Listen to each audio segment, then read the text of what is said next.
Hello. Oh, welcome everyone to the August 28th, 2018 general membership meeting of the Lentz Neighborhood Association.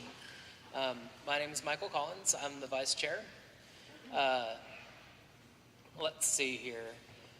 We've got Paul Eisner and Jerry Jimenez here to help us facilitate our meeting. We're lucky to have them. I really appreciate them being here. But I believe the first thing that we need to do is adopt the agenda, which I know there's a couple things that, I would like to see added. Let's see here. One of them was Deanna came to me and said that she's been trying to contact the board, which is quite possible, with no avail, but she just has a quick announcement to make, and she's with the Urban Forestry Division of Portland Parks, and it's about a yard tree giveaway, which is pretty exciting. Also, Nick Christensen had a proposal about the Lentz floodplain that he sent to me that did not make it on the agenda, and it needed to be on it, so we need to add that. And if anyone else has anything they'd like to add or change about the agenda, now would be the time to do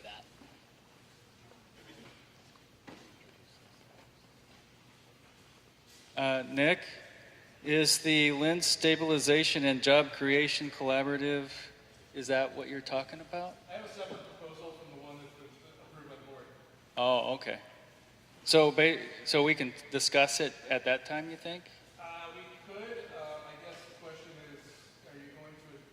My proposal is more expansive than what the board has already approved. So I don't know if that should be at the same time or if that should be a separate discussion once you approve this. I think it's up to the board. I'm happy to merge it into the same conversation. Okay.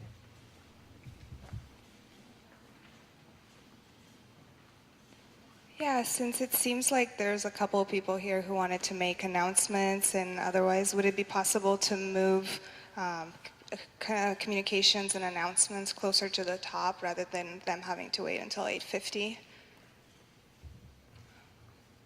That might be a really good idea. Moving the public comment portion of the meeting a little closer to the top of the meeting, since we do have, it looks like, three pretty expansive topics to talk about, to make sure that anyone who does have an announcement to make gets to do that first thing. Does anyone have any objections to having public comments first? I'd just like to say that I think people should keep their public comments and to a 2-minute limit.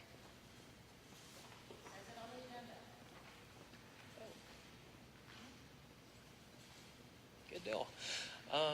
Is there any other changes that we need to make to the agenda? All right. Well, I move that we adopt the agenda by first putting the citizen communications announcements to the top of that, to the top of the meeting, and then being sure that Nick Christensen has maybe that we hear both proposals so that we have options of what our communications needs to be about the Foster floodplain together. And and we'll just start with Deanna with the yard tree giveaway, and then I imagine move over to the library. Should I make a motion in about 2 minutes, or is that just? It's already on the agenda. It's on the agenda. Actually, maybe we should do our explanation of the LNA's roles and responsibilities, timekeeping, and meeting guidelines. Also, the board should introduce themselves, and apologize for skipping that part earlier. So my motion is that we explain the LNA's role and responsibilities, timekeeping, note-taking, and meeting guidelines. Great. And then we move on to public comment, and then carry on with the discussion and topics as we see fit. Well, I mean, as written on the agenda. Did you determine that somebody's taking notes in the minutes?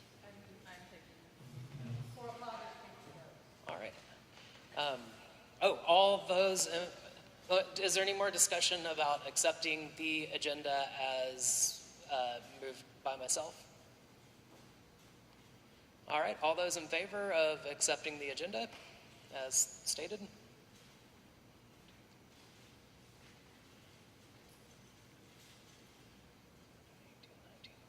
19 votes in the affirmative. All those opposed? No opposing votes, and any abstentions? No, one abstention. Okay, so that moves us. Yes, Barbara?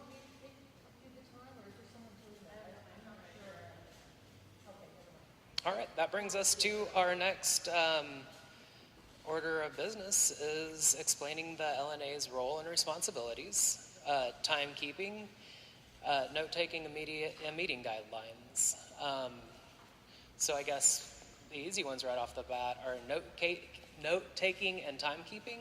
Cora, did you say you'd be willing to do that? All right. Explanation of the LNA's role and responsibilities. How did we want to have this conversation, board? It's on the agenda, so I thought we'd talk about it. All right, anyway, my name is Michael Collins. I'm the vice chair. I'm Katie Penn. I'm an at-large board member. Raymond Heights, treasurer.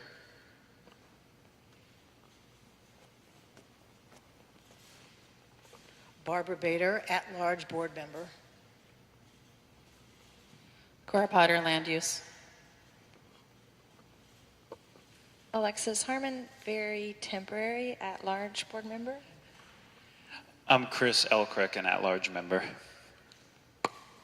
I don't.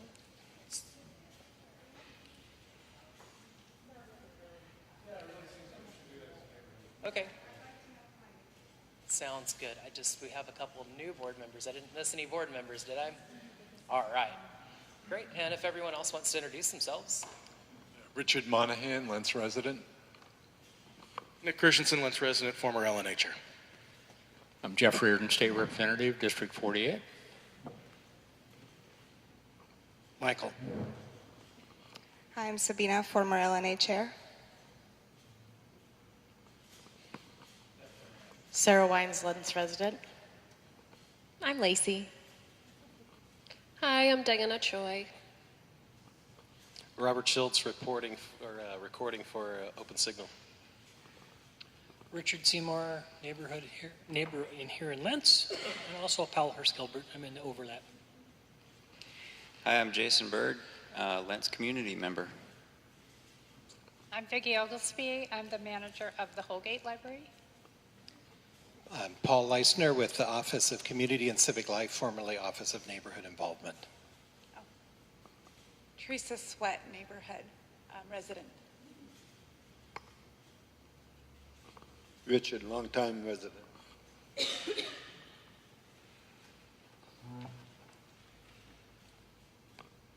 I'm Becca Binford, and I've been here 15 years. Ryan Robinson, resident.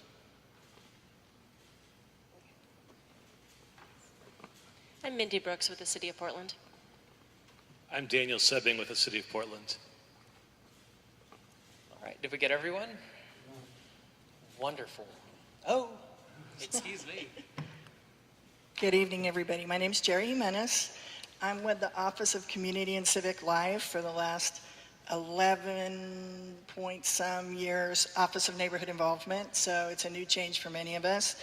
I am here to help facilitate which means I'm not running anything. I'm just helping you get through your meeting. And I wanted to ask Howard, is it Howard? If you live in overlapping neighborhoods, do you go to the neighborhood association meeting you feel best about, or do you go to both, or what do you do? Oh, Richard, I'm sorry.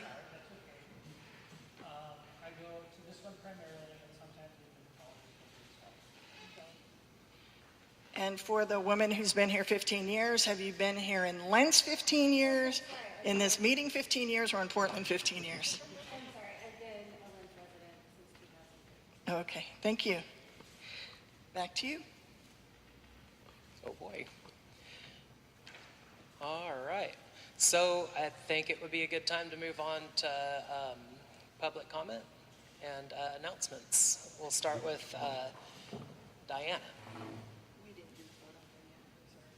Oh, did you want to do that? Yes. I had a conversation with Robert, right? I got your name right. Robert says if you do not want to be videoed, he's not videoing these two tables. So if you do not want to be in the video, you're welcome to sit over here and you will not be videoed. Great. So let's move on to announcements. Hi, everyone. Like I said, my name is Diana Choi. I'm here from the Urban Forestry Division, Portland Parks and Rec. We are really excited. We're having our second annual yard tree giveaway this coming fall. The exact date is November 3rd. It'll be in Bloomington Park. We are giving away, completely free, up to 2 trees per household, or per property, I should say. So at the moment, I'm making a public announcement to you guys. You're one of the first to hear that we have this event opening up. We will start registration first week of September. So I've brought some flyers with me. I'll put them in the front. You can grab a flyer, visit our website. Hopefully you'll sign up for some trees. We are also looking for volunteers to help us out on the day of the event. So we're only looking for about 10 to 12 volunteers, but we're also registering volunteers in advance because we'll need that commitment within the next week or two. So I have a few flyers about that. I've also brought my iPad in case anybody wants to just come up to me and we'll sign you up as a volunteer. You can sign up in your own neighborhood, and we're also hosting in the Centennial neighborhood. So we're trying to bring a lot of new trees to Southeast Portland. We're giving away 500 trees this year, and if all goes well, we'll make it 1,000 trees next year. So thank you so much. I should say more than half are natives, yes. And they're mostly large form trees, and we have a few medium-sized trees.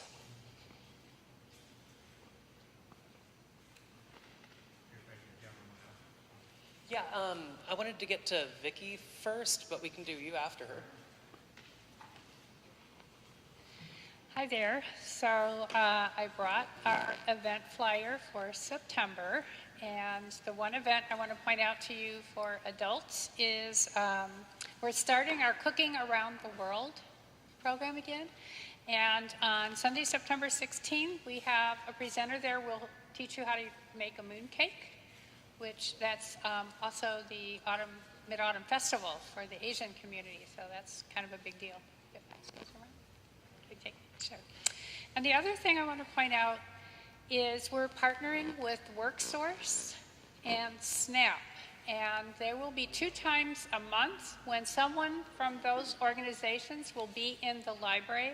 So someone from Workforce will be there to help you if you need to sign up to use their facility. And at another time, there will be somebody from SNAP that help you to register for food stamps or if you have an issue. So the WorkSource people will be there on Thursday, September 13th, and Thursday, September 27th from 2 to 4.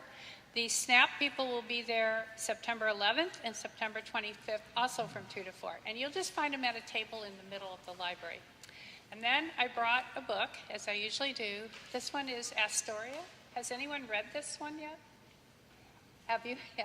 How did you like it? It is. It is a fabulous book. it sounds like kind of a dry subject, but what these people went through to get to the West Coast and for him to start his business is amazing. Is that the one they made the play out of? I don't know. Is it? Yeah. Okay. Yes, it is. So some lucky person gets to go home with this and read it and share it. Our book group meets on the third Saturday of the month at 10:30. So I'll pass that around. Thank you.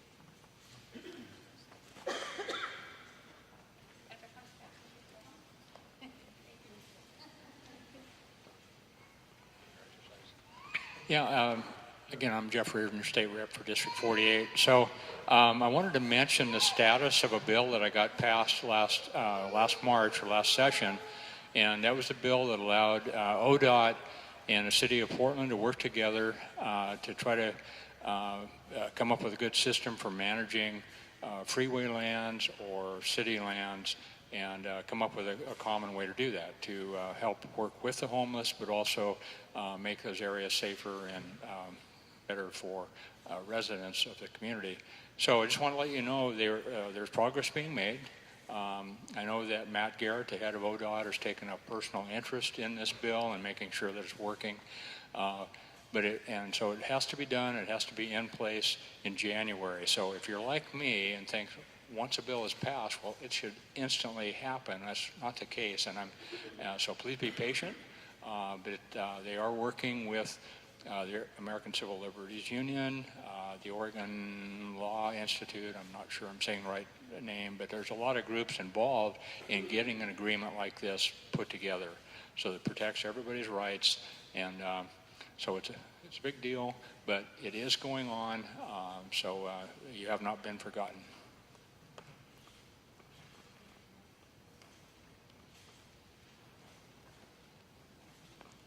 Hey, once again, I'm Jason Bird. I'm working on a project right now that's Lent's history, just pulling together some of the documentation that I've found in archives and photos from wherever I can. So if there's anybody who is interested in contributing to that or collaborating, or if you know anybody who may be, just let me know after the meeting. Thanks.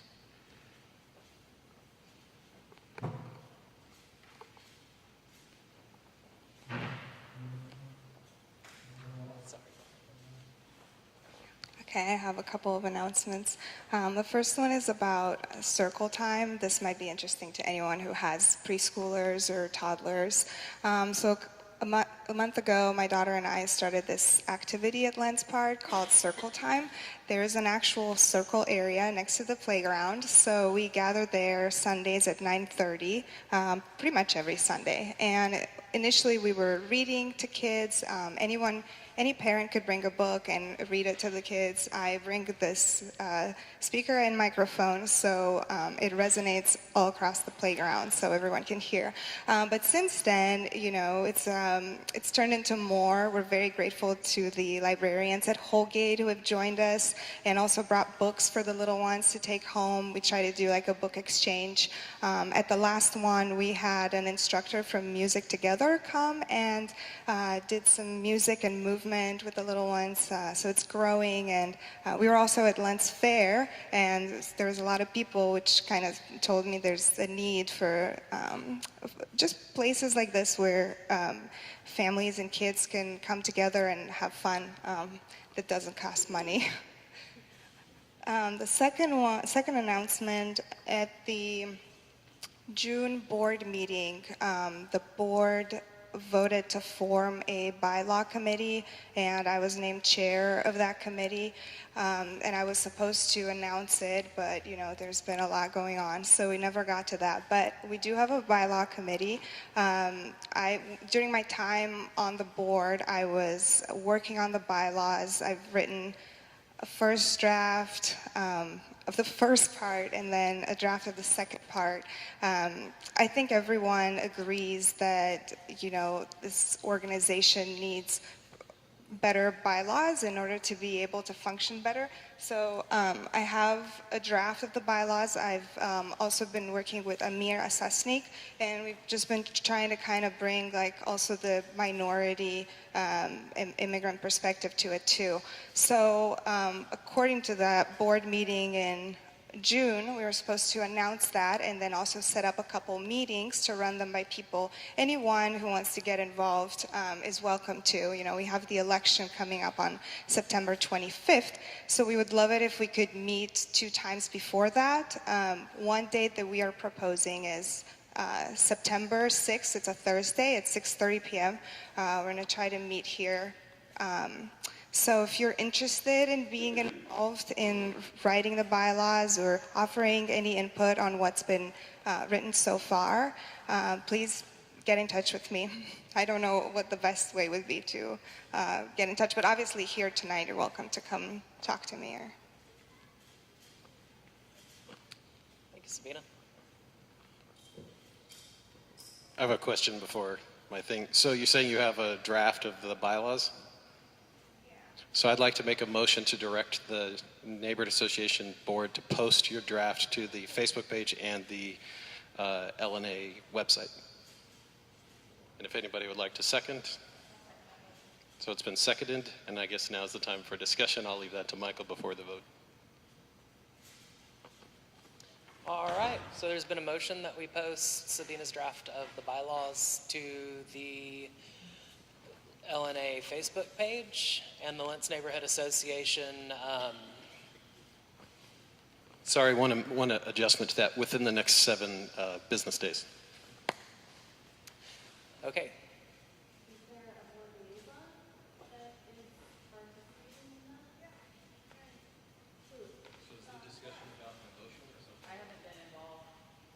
All right, so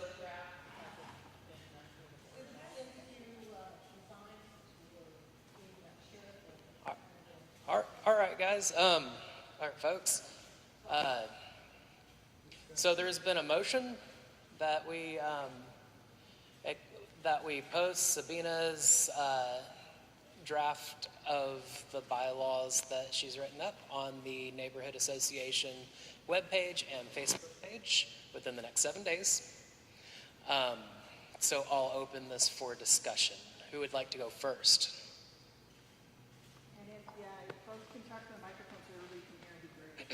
I'd just like to say that I don't think that a draft that was done by a single person is actually ready for publication. I think the committee, including the chair, the person from the board, needs to go over it before it should be published as something representative of anything. I think the 7 days gives that opportunity to actually, to go over it, for the board to look over it. You have 7 days to post it, so it seems reasonable.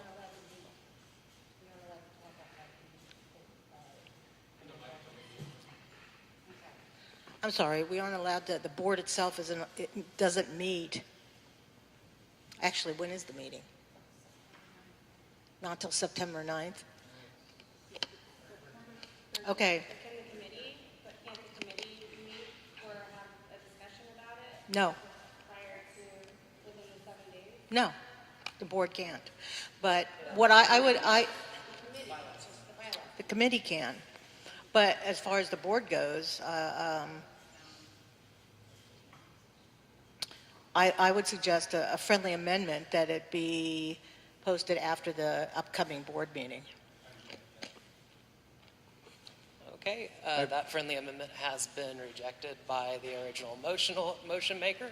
So the motion is still that it gets posted to the website and the Facebook page in the next 7 days. And I believe that she was chair of the board at the time that this was drafted, and she is currently chair of the committee. So I don't see any reason why we can't post a draft bylaws, put them on the Facebook page so people can at least review them before the next meeting. I was in agreement to that. I think 7 days is ample time for them to be posted, as long as there's nothing vulgar in there, and that gives the committee and the board time to look over it and the general membership to look over it and make some decisions so we have some input, because I know it's really hard for a lot of people to get here and be involved in the meeting, so that was kind of on that. Can I just comment, as the board liaison, and I was around for the whole process, on multiple occasions I asked for a editable draft, and Sabina never provided one. So I was unable to make comments and suggestions to the draft that she's wanting to submit. There are some significant alterations, and looking at the new ONI guidelines and guidance document for drafting bylaws that need to be taken into account. So I think it needs significant review before being posted. Yeah, and I'm sorry I went out of work before. Okay, I just wanted to respond. So, for context, to write the bylaws, I used an ONI template. Yes, there are some bigger things that are, proposed changes. However, there's also some things that are very little that we all have kind of agreed over and over that would be helpful to the board to function better if we made them. I have sent drafts to, I won't hold everyone back, but I can pull up my email and list the dates when I've sent them to you, Cora, and to everyone else on the, I'm speaking right now. I would appreciate not being interrupted because it's kind of hard to focus when I'm being interrupted. So I have sent drafts to board members. Some have responded. Lacey responded. So, so it uses the ONI template. It's not just something that came out of my head. And, I'm just here because I care about my community and I want to help move this organization forward, and the bylaws are a crucial part of that. And there have been attempts made since I stepped off the board from people who have reached to the board and asked them to be on the committee, to do the work. And the consensus was that, we need to fill the board back again with at-large board members so that we can focus on the bylaws, which we now did. We have a full board, a functioning board. The board has seen the bylaws, so all I'm asking now is for the community to be made aware of the bylaws and to have a chance to meet. I am the chair of that committee. I was voted chair at the June board meeting, so nothing is really out of order here. Okay, as a group, I want to pull us all back together for a second. This is a very rich conversation. There's a lot of emotion behind it, but I also want to say, is this the issue that you want to spend most of your time on right now? Or we do still have the motion, and this is the discussion. Should we end the discussion and vote, or do you want to continue? Okay. So the goal of this motion is the basics of what we should be doing as an organization: civic engagement, a review by interested parties of something that may potentially be presented to this body. So I respect that the board wants to control the information tightly before anybody else sees it, but I don't believe that's necessary. We're all thinking adults that want to give our input and want to see that something is being done. And rather than this idea that it takes 6 months to deal with bylaws, let's put something on the table and see if it really is hard to digest or if it's actually very simple. And if the other interested relevant agencies like ONI or something need to have an input, well, it'll be up on the website and on the Facebook page. Anybody can review it. There is no next step dictated at this time other than presenting this to the community for consideration. That's it. I'd like to make a friendly amendment then. Okay. That if we do post Sabina's version of the draft, that we post a discussion draft that was had significant input from the Equity and Inclusion Committee also alongside it, so that there are two versions of proposed bylaws for people to review. Will people be able to comment? I just want to call the question. Okay.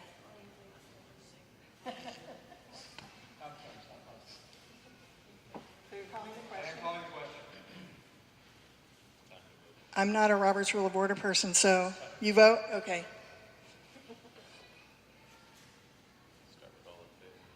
Do you say all in favor? All in favor?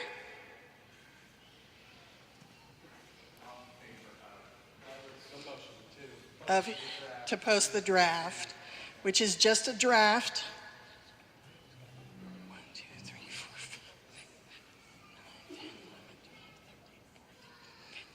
12, 13. I count 16? 17. All opposed? 1?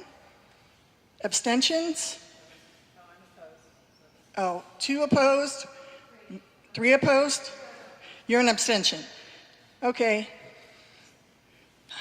So it passes.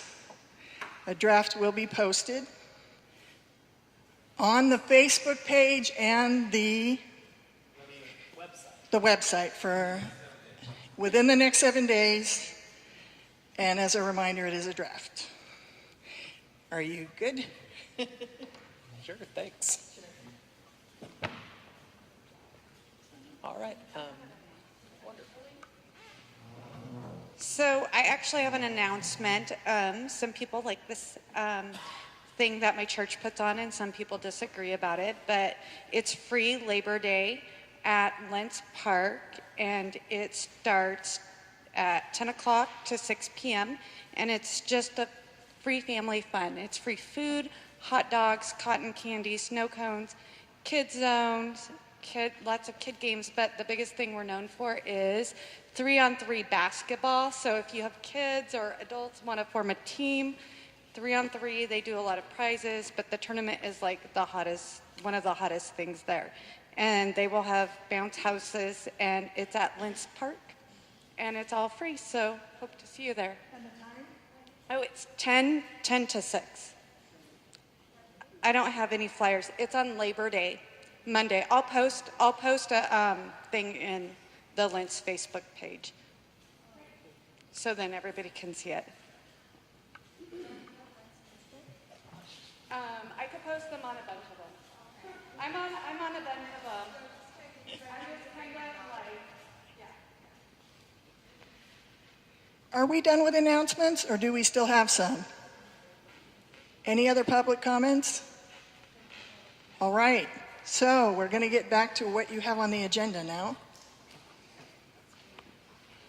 All right. Katie Pena.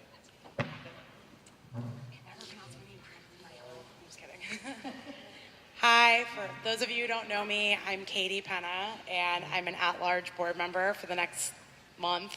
And I've lived in the Lentz community for 4 years. I've owned my house in Northeast Lentz. And so one of the things that the thing that I want to discuss with everybody tonight is to open up a friendly, informal discussion about the possibility of us changing neighborhood coalitions from the East Portland Community Office to Southeast Uplift. So just a little bit of background. Lentz was a part of Southeast Uplift until 1999, and then switched to the East Portland, then it was neighborhood office, in, I guess, 2000, because it takes like a year, as I have found out, to make the switch. And so we've been with East Portland ever since, and because we are located, because our neighborhood sits on a border, we have the option to potentially switch back. So this is just a friendly, informal discussion. Also, it takes a very long time to make this happen. So the process is that the board has to vote that they want to help make this happen, and then the general membership has to vote, and then we have to submit an application to ONI, and they have to approve it. And if they approve it, then it is the following July that the change takes place. And the vote can only take place at the annual meeting, which we have in September. So, ideally, I would like to see, this is maybe the first of 3 or 4 meetings devoted to the subject. In one of the meetings, I'd like to bring somebody from East Portland Neighborhood Office, somebody from Southeast Uplift, and somebody from ONI to come and talk to us about the differences and what it means to change coalitions and what the benefits and the ramifications are to making that decision. This is a big decision, and this is something that Lentz has been kicking around for years, apparently. should we move back to Sewell or Southeast Uplift. So I have some materials. I could not print them out, or I mean, I couldn't make copies for everybody. I couldn't get to the, so one of the things that I'd like to highlight about the difference between Southeast Uplift and the East Portland Neighborhood Office is accessibility. So East Portland Neighborhood Office has office hours from 11 a.m. to 5 p.m. Monday through Thursday. Southeast Uplift, you can contact them and they will meet you at the office and open it up for you to make copies and things like that if you need to come after office hours. So I was unable to make copies for everybody, but I will leave these here when I leave, of various differences and things like that. Before I go on, does anybody have any questions? Anybody? All right, lots of people have questions. I'll let you follow around and I don't care who. Who was first?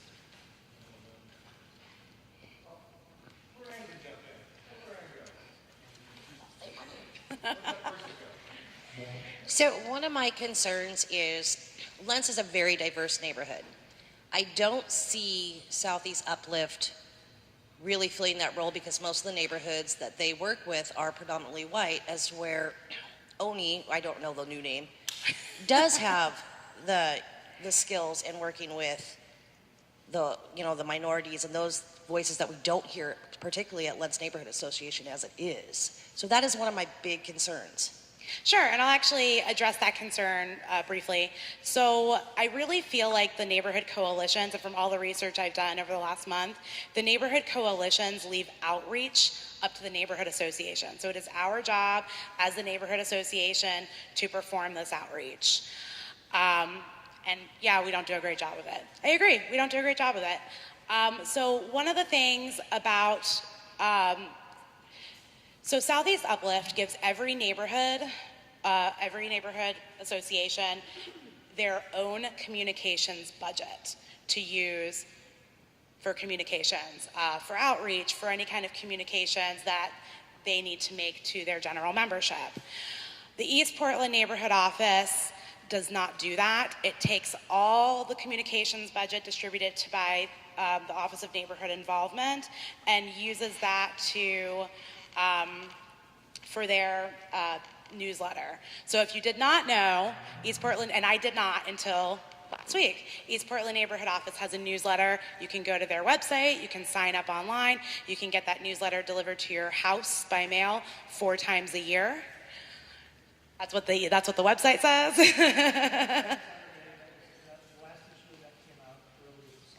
Oh, did it? Okay. Well, the website still says that you can get it delivered to your house 4 times a year, every quarter, and that they'll email it to you.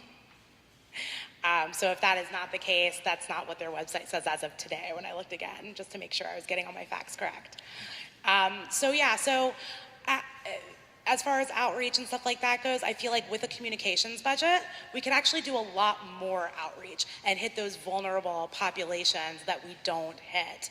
And as far as like translation services and stuff like that, we have the opportunity, well, all neighborhood associations can ask ONI for money for translation services. And we don't have to go through East Portland Neighborhood Office. There's IRCO, which is the Immigrant Refugee Community Organization, that will also provide us with that service that we pay for, that we have to pay for anyway. So it's not free, apparently, from what I understand, through EPNO. It's not free. Yeah. It is through IRCO, yeah. Did I answer all your questions, Lori, or before I move on? You didn't, to be honest, because basically what I'm hearing you say is that then it's going to be up to the board to outreach. Yet the board has failed to outreach to minorities and people of color for the whole time I've lived in Lentz over 10 years. Sure. So let me ask you a question. What do you think the East Portland Community Office has done to help us support with outreach? Because in the time that I've lived here, it's been 0. So, I mean, I feel like it's all left up to the neighborhood associations. and that yes, we could be better about it, and the onus is on us to be better about it. And with a communications budget, we potentially could be better about it, but it's still up to us. Could you talk just a little bit about some of the demographic similarities across, Lentz neighborhood and Southeast Uplift? Are they similar demographics and economics and so forth? And the reason I'm asking is I also represent Brentwood Darlington, so I get to go to their meetings once in a while. And some of those conversations, and probably people would disagree in some points, some would agree, but some concerns about how that community identifies with the rest of Southeast Uplift. So Brentwood Darlington's not the same as Greater Downtown Selwood. So I would see that I feel like we're more like Selwood, or not, more like Brentwood Darlington than not. So I would see that as an advantage to join with them. But I don't know about the rest of Southeast Uplift. So any thoughts? Does any of that make any sense? No, it totally does. Did you want to field that question? Just from a policy sort of and land use and development pattern perspective, our neighborhood's kind of split in half. So the western portion, for the most part, and some of the blocks that are east of the freeway that are part of the older part of Lentz are more like inner southeast from the development patterns. But then we also have the parts that kind of do the horseshoe around the east side that are more like outer southeast as far as the development patterns. So when I look at that, I see there's opportunities to work with both, sides of the fence there. From a housing analysis perspective and outreach and demographic analysis on the city part, the City Housing Bureau analyzes Lentz with the Lentz Foster sub-area, which includes Brentwood, Darlington, Mount Scott, Arleta, Foster, Powell, kind of. And so we get more sort of city analysis with the Southeast Uplift neighborhoods. The rest of Southeast Uplift, is demographically a lot different than Lentz, but I think the neighborhoods that border 82nd on the west side are actually pretty similar to Lentz and are trending more similar to Lentz as time goes on. So, who had their hand up first out of you three?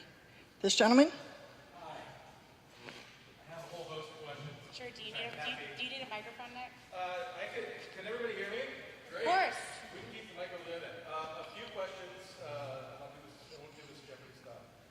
But what questions I'd like to see the LNA address as this process goes forward. What are the communications budgets per NA, per neighborhood association, in each of the two coalitions? Does Southeast Uplift still collect dues from neighborhood associations that are expected to be fundraised? No. The East Portland Community Office change its hours and prohibit access to community members after hours because we used to get an alarm code and a key code to get in and make copies if we needed to. What happens to the East Portland Action Plan, which I have not necessarily been a fan of, but it still is an important voice for East Portland, except when I disagree with them. I'm not going to stop you, so I can answer some of these questions. I don't necessarily want an answer right now. I more want to make this part of the broad conversation that we have over the coming months, so I don't necessarily want to have back and forth right now about what's possible. I just want to kind of throw these out as topics that I think we should discuss based on, I hate to do this when I was chair. Okay. One of the things that we experienced with the East Portland Community Office was we were the big fish in the small pond, so to speak. How would that change? How would that impact our ability to have a voice against a Buckman or a Kearns or a Selwood or I guess Kearns probably isn't Southeast Uplift, but or a Foster Powell, especially when we talk about the Foster Road Diet, where Southeast Uplift actually advocated against our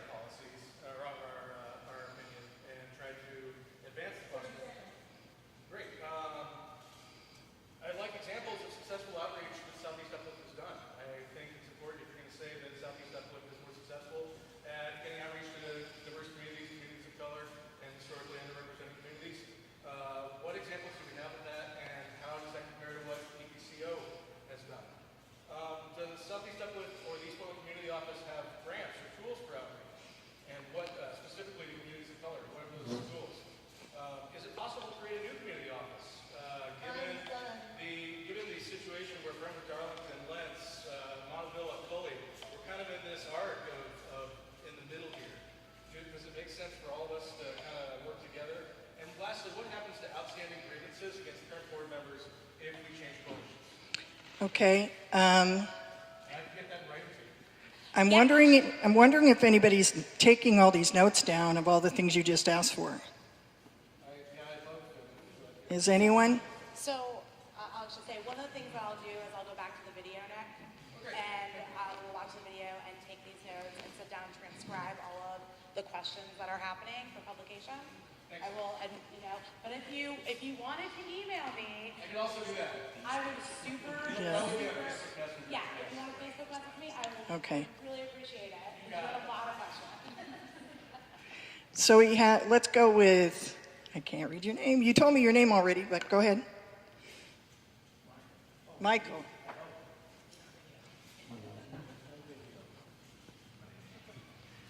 I'm bringing your mic, Michael. First of all, I want to object to having a timer when someone's making comments on this particular thing. I thought the 2-minute comments was for the public comment section, not on something that's on the agenda. I don't think that it's fair that we're choking people's ability to opine on this topic. I don't want a response. I'll give it to you in writing. Okay. The question that I have on this topic is, what's the motivation, what was the purpose in looking to change neighborhood coalitions? What was my motivation and my purpose specifically? Because I'm the one who brought this to the board. Sorry. Is the mic on? Okay. So I'm the one who brought this to the board. I'm the one who decided to pursue this after considering it for a long period of time. So are you wondering what my personal motivation was? I want to know what the motivation is to talk about this and move to another neighborhood. Do I need to rephrase that? No, I'm just wondering if you want to know a board motivation or my own personal motivation was my question for you. You're speaking on behalf of the board and it's coming from the board. What's the board's motivation? I don't know what I don't think the board doesn't have a position right now. The board doesn't have a particular motivation. This is opening up for discussion. I brought it to the board. The board voted to allow discussion on this topic. And so there's no specific motivation from the board for the change. Okay, so my specific motivation is prior to living in Lens, I lived in inner Southeast, and I've worked extensively with Southeast Uplift over the years, and I find them to be a well-organized association. I find their materials to be easy to understand. So we've had a lot of flux in our board, and one of the things that I feel like a big part of the flux in the Neighborhood Association board is people don't know what it means to be a board member. And Southeast Uplift provides, and I have these materials if you guys want to look through them, materials that they provide. I mean, it's just a personal preference. I thought it would be nice to explore this topic. So I guess I don't really have any specific motivation. I have lots of little things. So the Lens Neighborhood Association has over 10,000 in the bank. You're talking about needing money from other communities that maybe don't have any money in their budget, in their bank, and you're saying we need to get Southeast Uplift to give us money to spend on outreach when there's been a $10,000 balance for some many years now. I don't quite understand, when we're so well heeled, why that particular item would be a motivation. Out of 98 neighborhoods, when you talk to the neighborhood associations, they typically are like in shock that we have so much money. So, I had no idea we had $10,000 in the bank, to be honest with you. I was completely unaware of that. Secondly, I think this is a great discussion. I feel like it's a little rushed if the intent is to vote on it in September, because it is kind of it's not the intention to vote on? Oh, thank you. Sorry. Yeah. I also agree with you. It is not my intent to push this towards a vote in September. As I said at the beginning of the discussion, ideally I'd like to see this is the first of 3 or 4 meetings devoted to this subject. I'll give you my last couple items. The other is equipment usage. The East Portland neighborhood office, that's now a different name, I'm sorry. EPCO. The EPCO office has has a tremendous amount of equipment that it can be checked out as to coalition members and I mean generally community members. I don't feel like the LNA has really tapped that resource strongly. Additionally, the LNA used to have a board representative that would go to a lot of the, I think it was Ray actually, would go to a lot of the coalition office meetings, and I don't believe there's been a presence in that capacity for some time. So when you talk about the interaction with the coalition office, I think the question I have is like, it seems like there's this picture of, and then we'll be so much more included and so involved with this large organization, and that capacity to be involved has not been utilized by the existing board. And at any rate, it hasn't been utilized by the existing board, so I don't understand what the difference is. So money, we have a lot of money. Access, we have a lot of access that's not used. Support systems, there are also similar support system, and I agree with Nick's commentary about we should explore what those comparatively are, because I think a lot of them are present. Thank you. Robert agreed with me, mark it down. First time in 5 years. Hey everyone, Nick, first off, thank you for coming up for all those awesome questions and being really thoughtful about it. I personally really appreciate that, and my thought, even before you presented that, was that I'd love to submit those questions and any other questions about this to both these entities and kind of see side by side, what is the response of this entity to that question, that response, and have those posted so even those of us who aren't here at the meeting today can see, and it gives those entities an opportunity to clearly articulate and for us to clearly understand by being able to, pick through it and read it as part of the ongoing discussion. You're right after Sabina. First, I have a clarifying question. So about the process, because it's the first time I've heard this. So it sounds like, according to the timeline you're describing, this wouldn't necessarily go into effect until next year, potentially? So if we voted on this September, which is not my plan, it wouldn't go into effect until July 2019. Gotcha. 2019 would be when it would go into effect. So basically, what would we be voting on in September? On making the move, and then that's how long the process takes to complete it? Yes. If we were to vote on this upcoming September, then yes, you'd be voting to make the move, and then that's how long it takes to complete the process.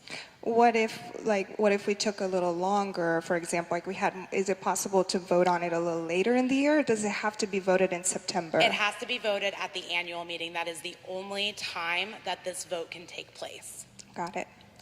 Okay, and then my other comment was going to be, so full disclosure, I work at the East Portland Community Office, as I've disclosed many times to everyone now. I am not representing the East Portland Community Office. I'm not speaking for anyone there right now, and I also am not a decision maker there. I'm just actually a communications person. So I just felt like it was important to clarify a couple of things that might be helpful to the board from my experience as chair in the way that I've used resources there as chair. What Robert said earlier is correct. There is community members have access, whether or not, you're in the neighborhood association, you have access to that room at any point, to the resources, to the copy room. People, I received a code and signed some forms, but as a community member, I check out, equipment for circle time. And I also, as chair, made appointments several times to when I needed help, when I had questions, the same way I've made appointments with Paul Leisner or with anyone else that I needed help with. And then also as chair, I was translating materials. I made flyers available in Russian, Vietnamese, Spanish, and I know that there are funds available for that through the city, as well as grants. It's called an accommodations fund. So I am not taking a stand on anything, and in fact, if we were ever to take a vote, I wouldn't vote, but I just wanted the board to be aware, because I've seen them, not print agendas or anything, so in case they wanted to, that resource is available there, as well as making appointments. That office, Community and Civic Life, does have some funding that you can key into for accommodations. Like I'd said, I'm really to Robert. I'm really not in any rush. I just think that it's really great to take your time with these kinds of things, and if it needs to happen, then I think the longer you take, the more information you can gather. One of the things that that I would like to know is, it looks like Lentz is really, the bulk of EPCO is, the bulk of the neighborhoods are served by EPCO, or like farther east, like David Douglas and, you know, David Douglas School District, right. And what I'm wondering is how much Southeast Uplift engages with the school district, and how much EPCO engages with the school districts that they serve.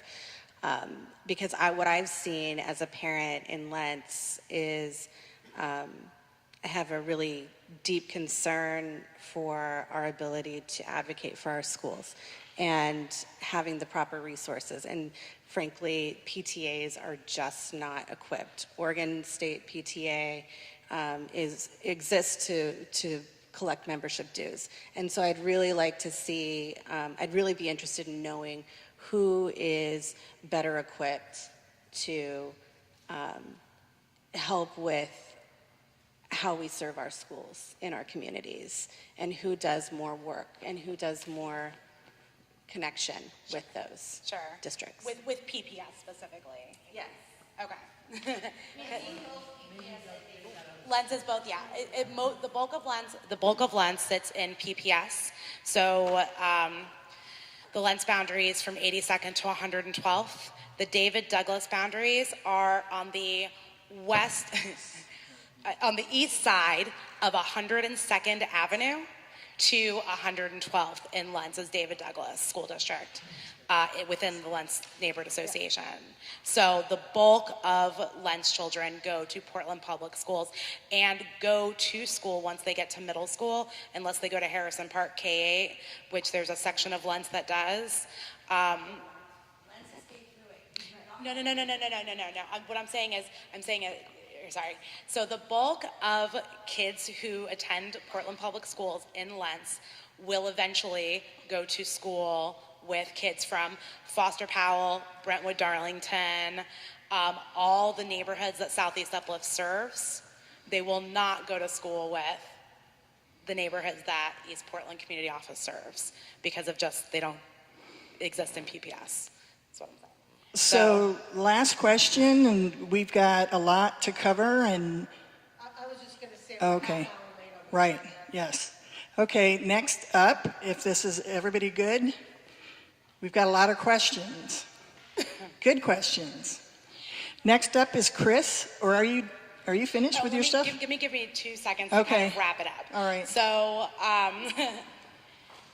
great discussion, a lot of points. I will research all of these questions, and I will find answers to them, especially all of Nick's questions, which are a ton, and I will make all that information available, and I would ideally like to continue this discussion over time.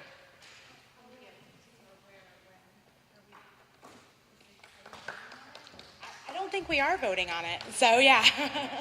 This is not going to be up on the September ballot. This is just the first of many meetings on this subject. Okay, Chris, Cool. take it away. Okay. I'm here with Alexis Harmon. Some of you know us already a little bit. Obviously, we introduced ourselves earlier.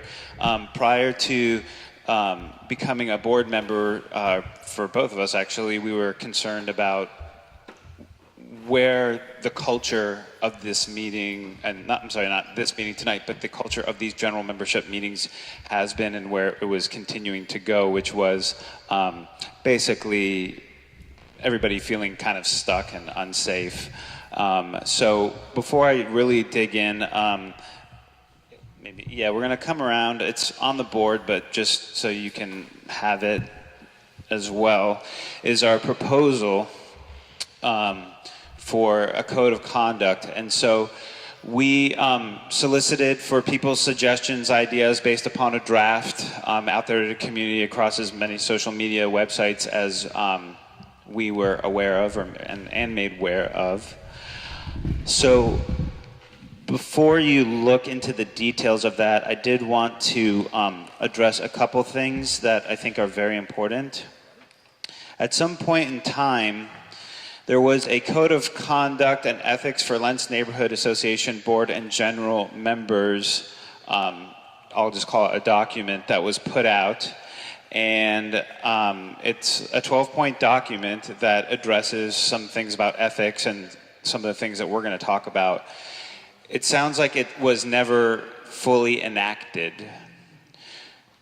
So because this was not fully enacted, we don't have any kind of code of conduct or anything that addresses like, well, what do we do when things aren't going well?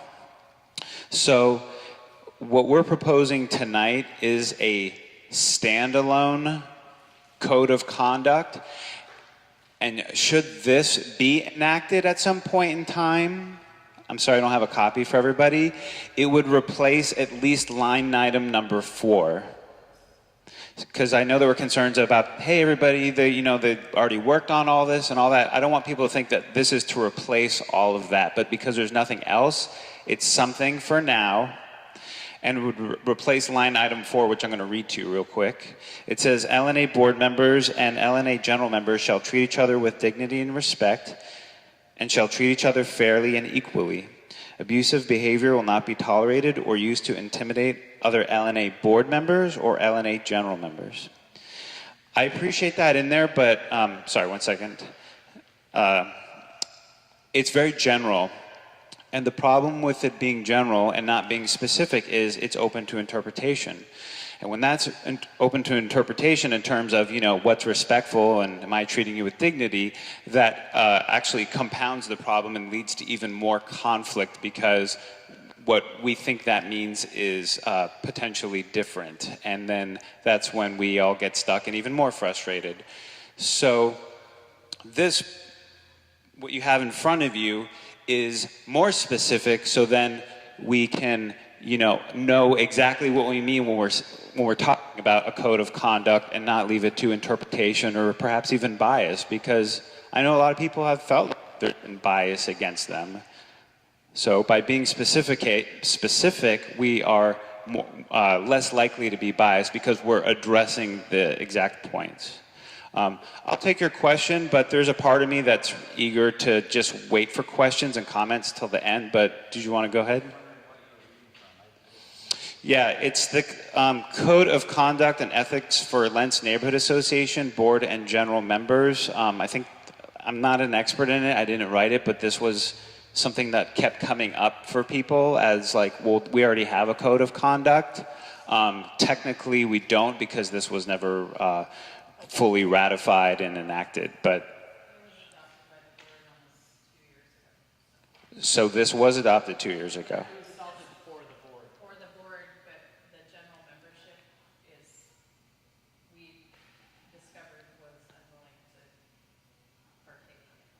Okay, so there's a history behind it. I don't know it. Honestly, I don't want to spend time on that. Do I think it's important? Yes. Do we have time for it? Not right now. The last thing I'll point out before going into details is, yeah, this isn't going to fix the bylaws. This isn't going to go back and repair all the harm that's happened to people. It's not going to do any of that.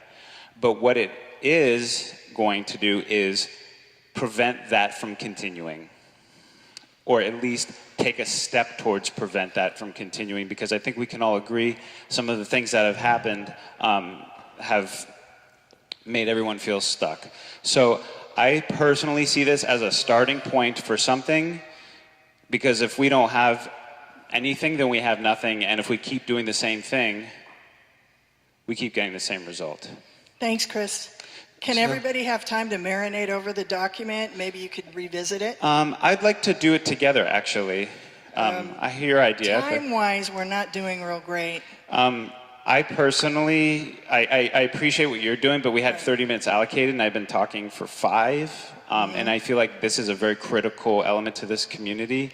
And so I appreciate what you're saying, but Right. I'm speaking my piece too. I understand what you're saying, so I guess it's up to the group. Do we want to spend more time on this? Robert? Okay, I see thumbs up. I'd like to make a motion. Okay, Cora? I move that we adopt this code of conduct for meetings. So. I just- That's why I made the motion, so we can discuss it. So I think they want to hear more about it. Okay. The discussion because a motion's been made. Okay, so I can continue. Yes. Robert, can I just have a little bit more time? Maybe you can just write down your question, though, because I want to make sure because of the time piece. I do want to hear what you have to say.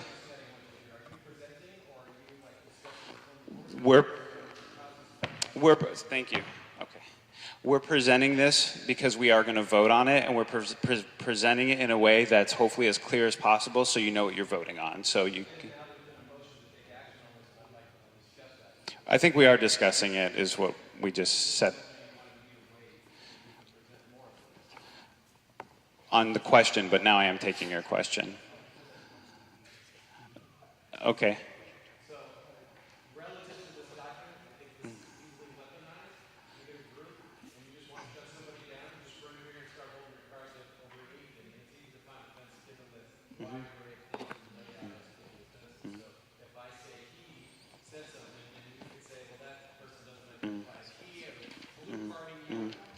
Right.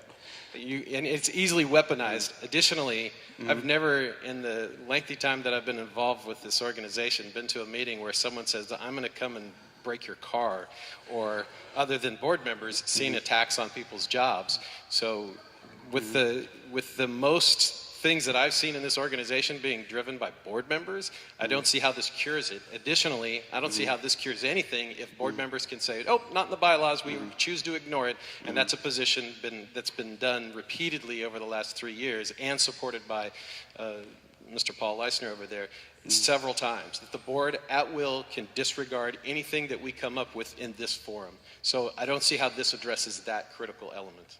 Okay, thank you. I'm going to just continue. So if we're not doing any of these things, then we don't have anything to worry about. And I suspect that a large majority of the time, like tonight, has been great. Everybody's being just fine. I don't think we're going to end up using this that often because I doubt we're going to have people threatening someone else with physical harm while we're here or name calling them. But it has happened.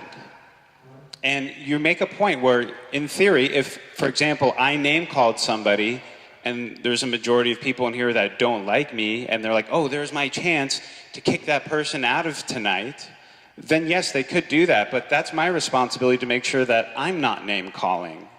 And I think we're all capable of doing the things here 1 through 9.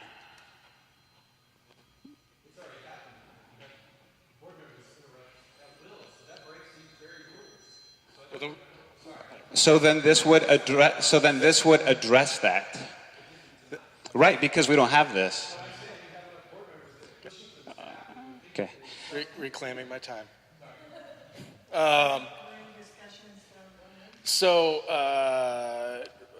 First of all, I want to thank you for working on this. I have been subject to attempts at intimidation in my workplace because of my involvement in the neighborhood. People have filed complaints with my managers with me because they didn't like the way I advocated for the community, and this was even after I left the board, which was really frustrating. So I like the idea that we all agree, if we're going to play neighborhood politics, that we're not going to do these things. I guess in response to Robert's concern, I see it, but at the same time, if we're in a room together and the majority of people are saying, or however many it's calling for, are saying that you're out of line, I tend to trust that you might be out of line.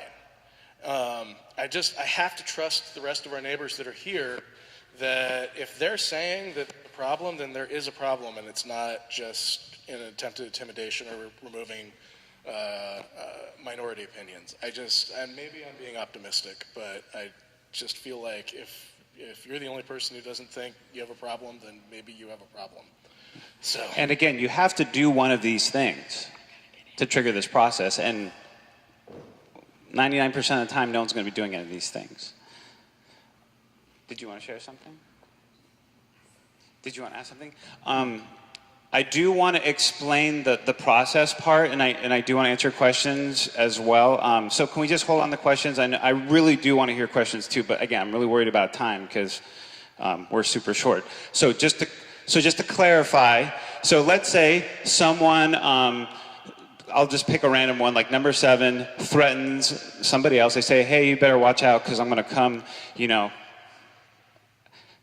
It's even hard for me to like say something with a, you know, I'm going to come over there, I'm going to kick your fucking ass. You better shut the fuck up, okay? Nice example. Most of us aren't going to say that, but guess what? It's happened. And just because you didn't observe it happening or hearing it happening, it has happened. And that's why we're doing this. So assume that that happens. If someone does that, then you are given this blue card, okay? I need you to kind of imagine for a minute. This is the front and the back, and this will be flipped. So when you come into the meetings, you sign in, you get a blue card. And what the blue card does is it gives you a voice.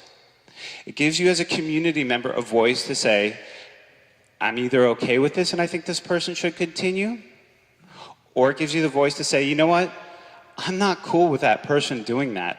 I need to make sure that we can discuss community issues in a safe environment, and I'm empowered, and no one person is ever going to take over what this community is all about and trying to actually accomplish.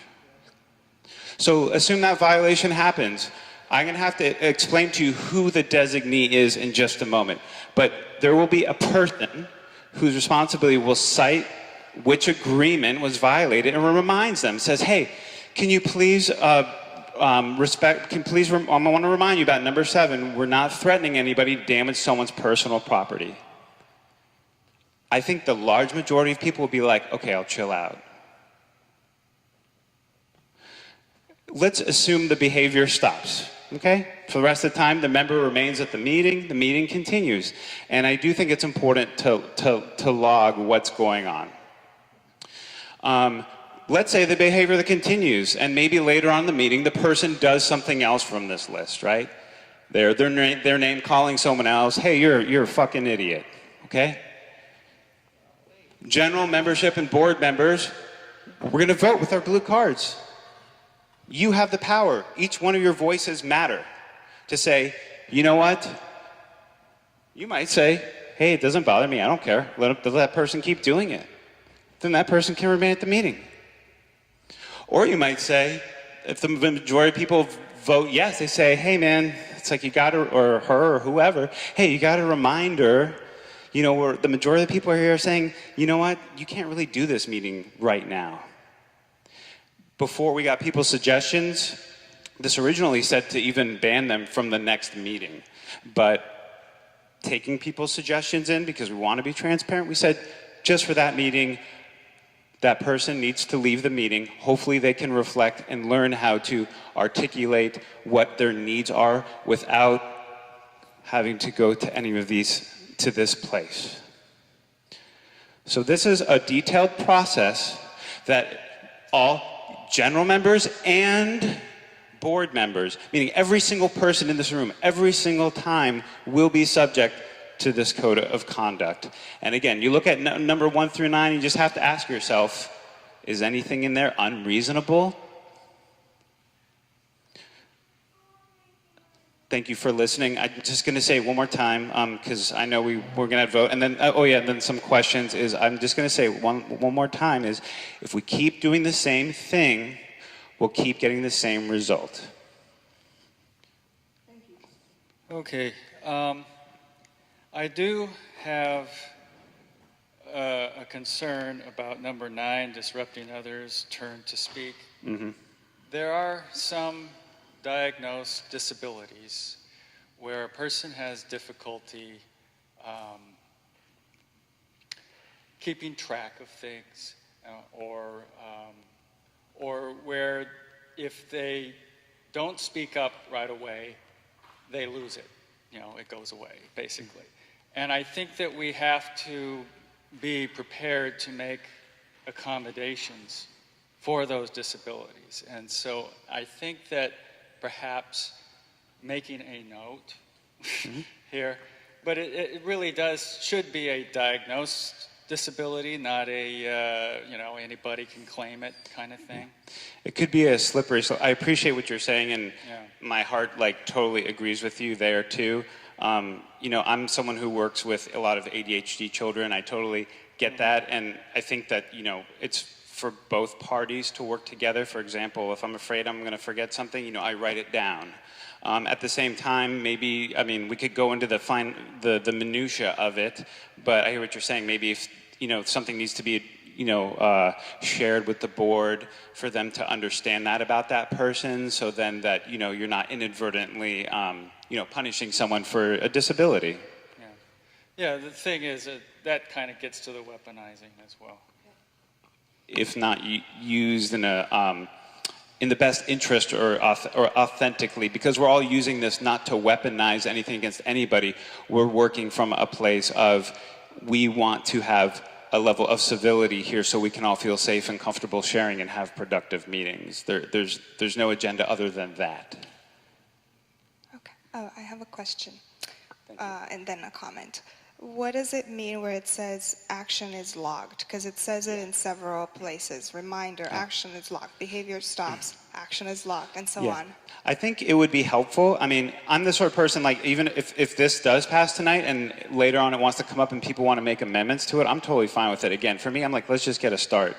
To answer your question with action logged, I think it would be very helpful to have someone logging that if someone was given a reminder to write that down, if someone was asked to leave, to write that down so it's on record, so it's clear about what the process is, so later on, so no one can neglect that process on either side.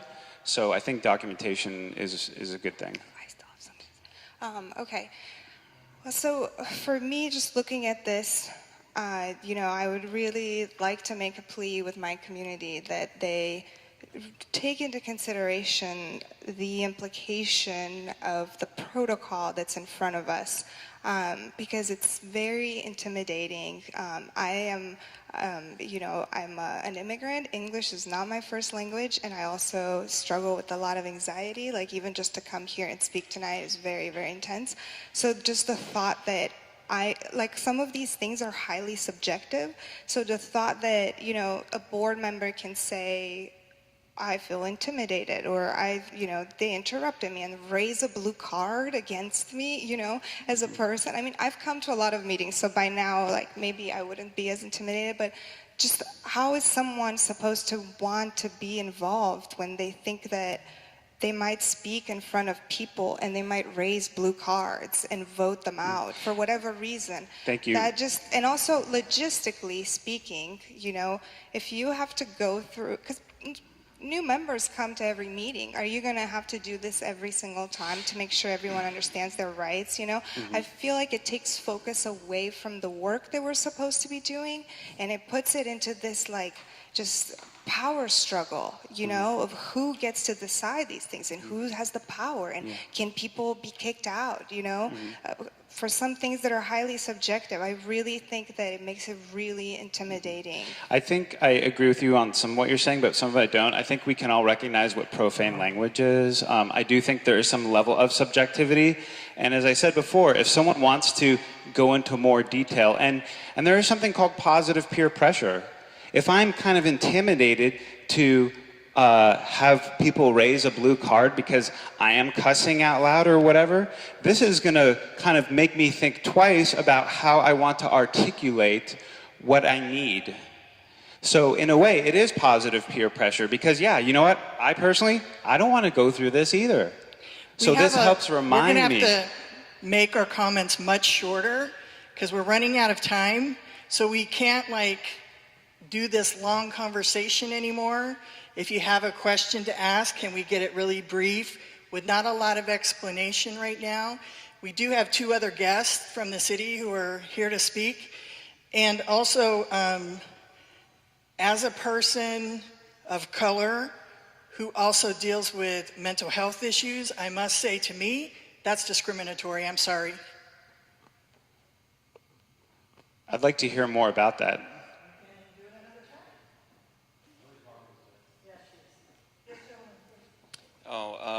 just going to say that I think that the key here is that it takes a majority vote for somebody to be kicked out. I mean, somebody could raise a card and, maybe if there's somebody who's disabled and has behavior, but really the majority has to agree before somebody gets kicked out. So, and there's the reminder before.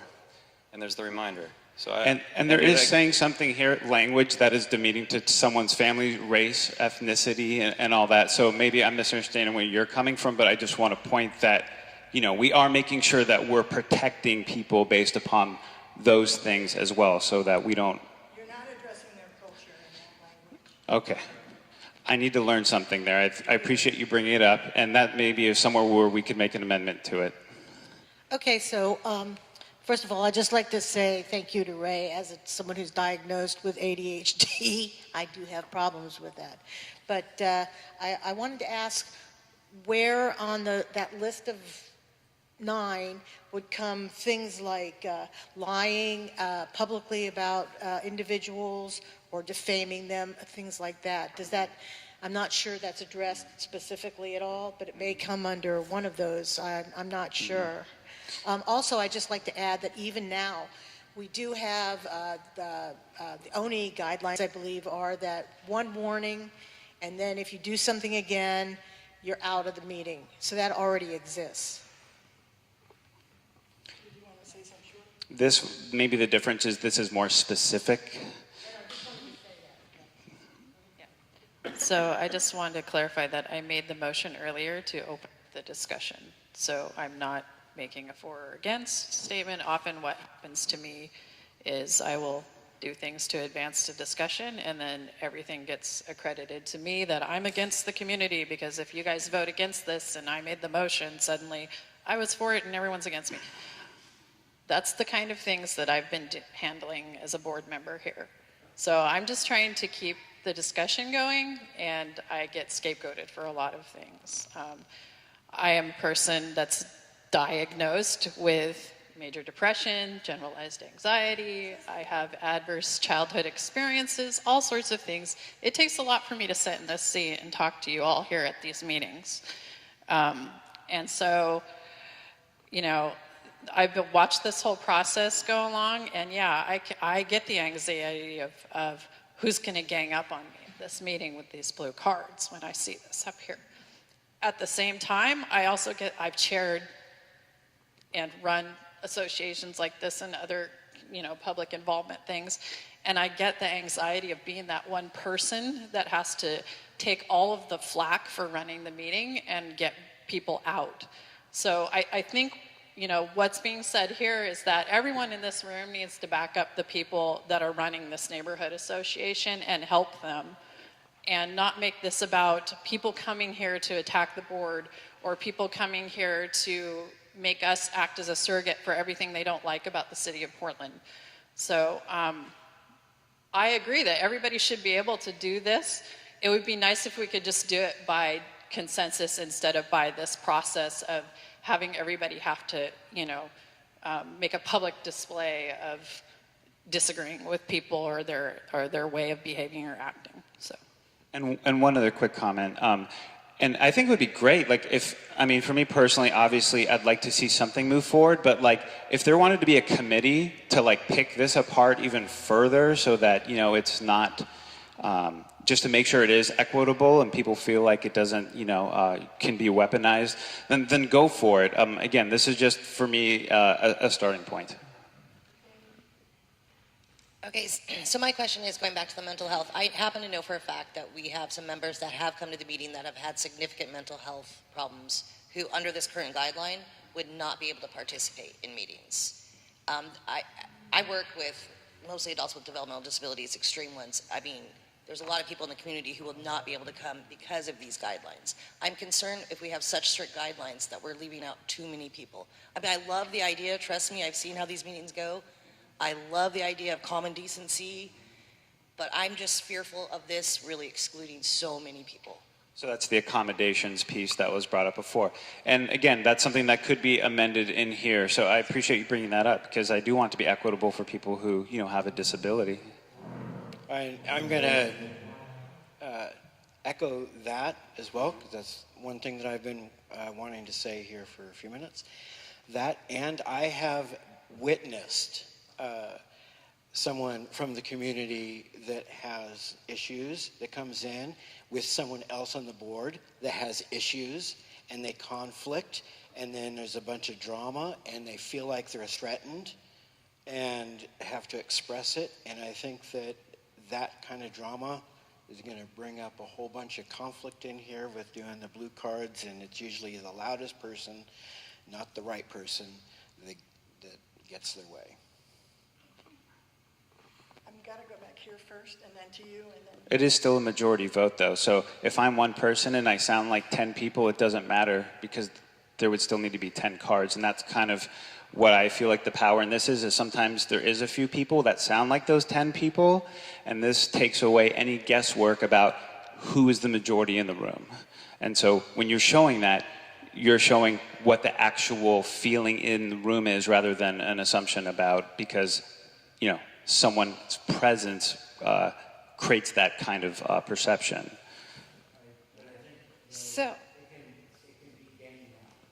It could be, but that's absolutely. So I just had a question. Does this also refer to the Facebook page? Because I also know that on the Facebook page for I Love Lents, there's a lot of comments that are deleted. There's a lot of like one-sidedness. And if someone says something, then everybody's against that person. So people don't really comment. I mean, I don't comment. I just read it. And sometimes I want to comment just to be kind of neutral. But I don't want to get ripped off on. So I'm just kind of curious, or like my head bite off because I have a different opinion than someone else, or I don't agree with certain things. Does this refer to that? I was just curious because I've noticed that I just watch a bunch of all this stuff. And yeah, social media is a hard, kind of nasty place, right? It does not, and I think the hard part about it is, you know, the Lents Neighborhood Association has their own social media guidelines that have been there before me where, you know, again, certain language and all that gets deleted, but this doesn't, because, I mean, I've thought about it. I mean, if the...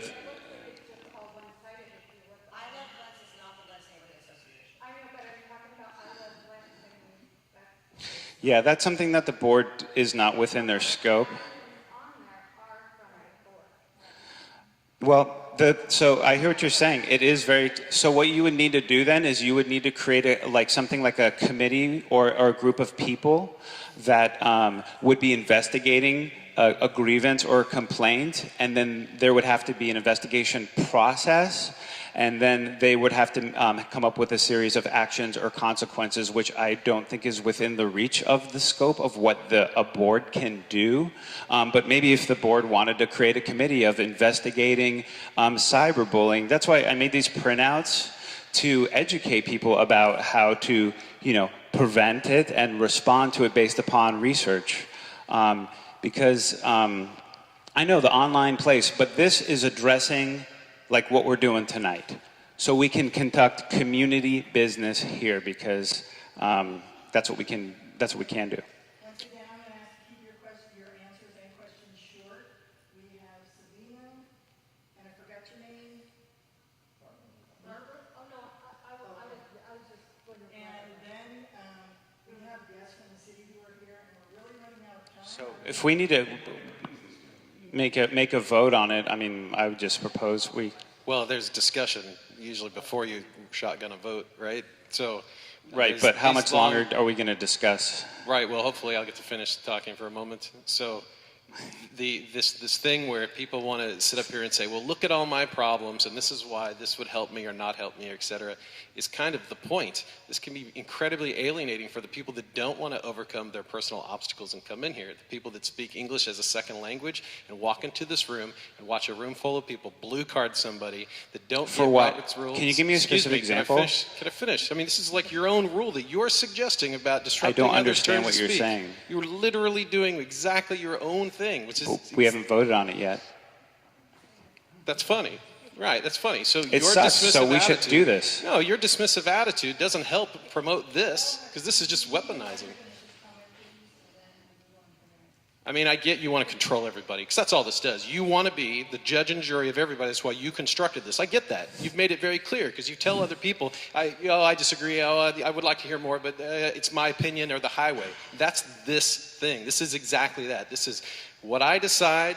If I think what you said is profane, if I think you're disruptive, I don't like your tone, if you have a disability and I don't know about it, you have to explain it to me so I can then give you a pass. So not everybody wants to come in here and spread their disability around and say, hey, I have anxiety. You know, we're lucky we have people that can advocate that position that don't mind speaking about their disability. But I think this is incredibly alienating to people coming in here. I think it takes for granted that we should be adults and that lacking is not fixed by this. So the fact that somebody's immature in how they interact in this doesn't fix that. They're still that person. If the homeless person comes in here and tries to engage, and they do at times come in here try to engage, they're going to use profanity. That's just a way of communication on the street. You're saying don't come in here and talk. This gives the community power to decide whether they feel like someone is, can I finish? It gives the community the power to decide whether they think a person is actively, positively contributing to the community. This is a community vote. It's not one person's vote.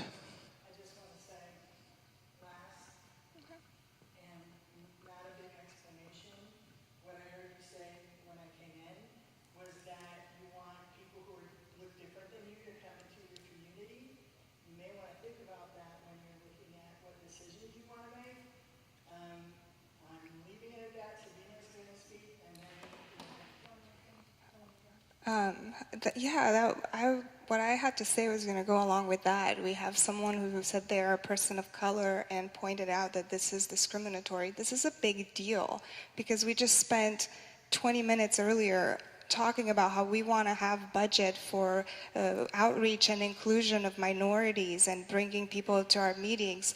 But then this comes up and a person of color says, this is not okay. You know, an immigrant says, I don't think I want to come back if this is the case.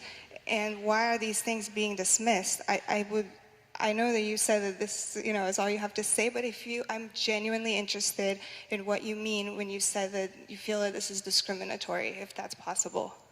It's a much longer story than that. My role at the city has been, for the last 12 years, I've been running the Diversity Civic Leadership Program, which works with communities of color and immigrant refugee communities. They were created basically because folks of color didn't feel comfortable in neighborhood associations. People weren't helping them feel welcome. And so eventually, after 20 or 30 years of conversations on how to engage with different people, we created a different dynamic that funds those communities of color to work culturally in their own way. That doesn't excuse anybody from recruiting people who don't look like you in your community. But one thing, I'm a student of human behavior, and what I find many times is the first thing people get excited about is, oh, you like what I like, that's wonderful, let's form a group. And usually the second decision made is, okay, who are we not going to allow in? And so I'm reading through those thinking, would the 5,000 people I've worked with in the last 12 years agree with that? And I would have to say no. There's 22,000 people in Lents. Look at how many people are in this room. There's only this many people in this room because of all that behavior. And so if I'm a minority person, I'm thinking, why would I want to go there? So the reason why, unfortunately, those people aren't here today is because of those behaviors. Okay. Let the community can Call decide the question. that. Call the question? Oh, go ahead. No, go ahead. Go ahead. Go ahead. Call in the question. I told you I'm not a Robert's Rule of Order person. So what? If you're for it, raise your hand. If you're not for it, oh. Okay. Motion to adopt. From a different culture, sorry. Motion to adopt. Did we get a second? Oh. If you would like to adopt this motion, raise your hand. All in favor? 4? Opposed? 4? Abstentions? So 4 to 4 doesn't pass with many abstentions. Raise your hand again for abstentions. 1, 2, 3, 4, 5, 6, 7, 8. So the motion is not moving? There we go. Thank you. I come from a different culture, I'm telling you. That's good. So, are we moving on to the reports, or are we moving on to the folks from the city? Mindy Brooks from Bureau of Planning and Sustainability. Welcome. Okay. So while we do that, there's a bunch of materials on that side table, so if you feel like you want to grab anything about environmental overlay zones, informational only.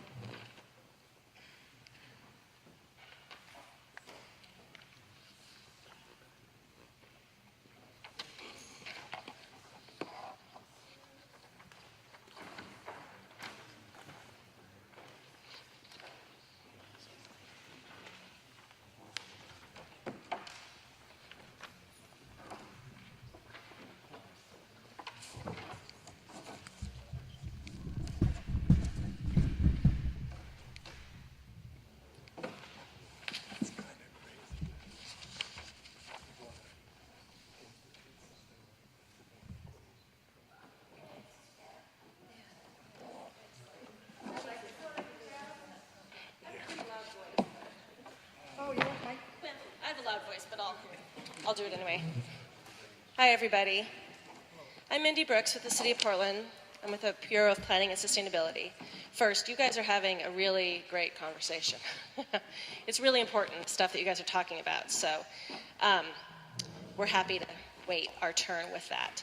So this is an informational piece. There's no action that needs to be taken on it. We just are doing a project that impacts people who live here in the Lentz neighborhood, everybody who lives along Johnson Creek and outer southeast. So we're getting out to all the neighborhoods that we can to give you information about the project and let you know ways that you can hear more about it and how we can come out to your house and talk with you about what the implications might be.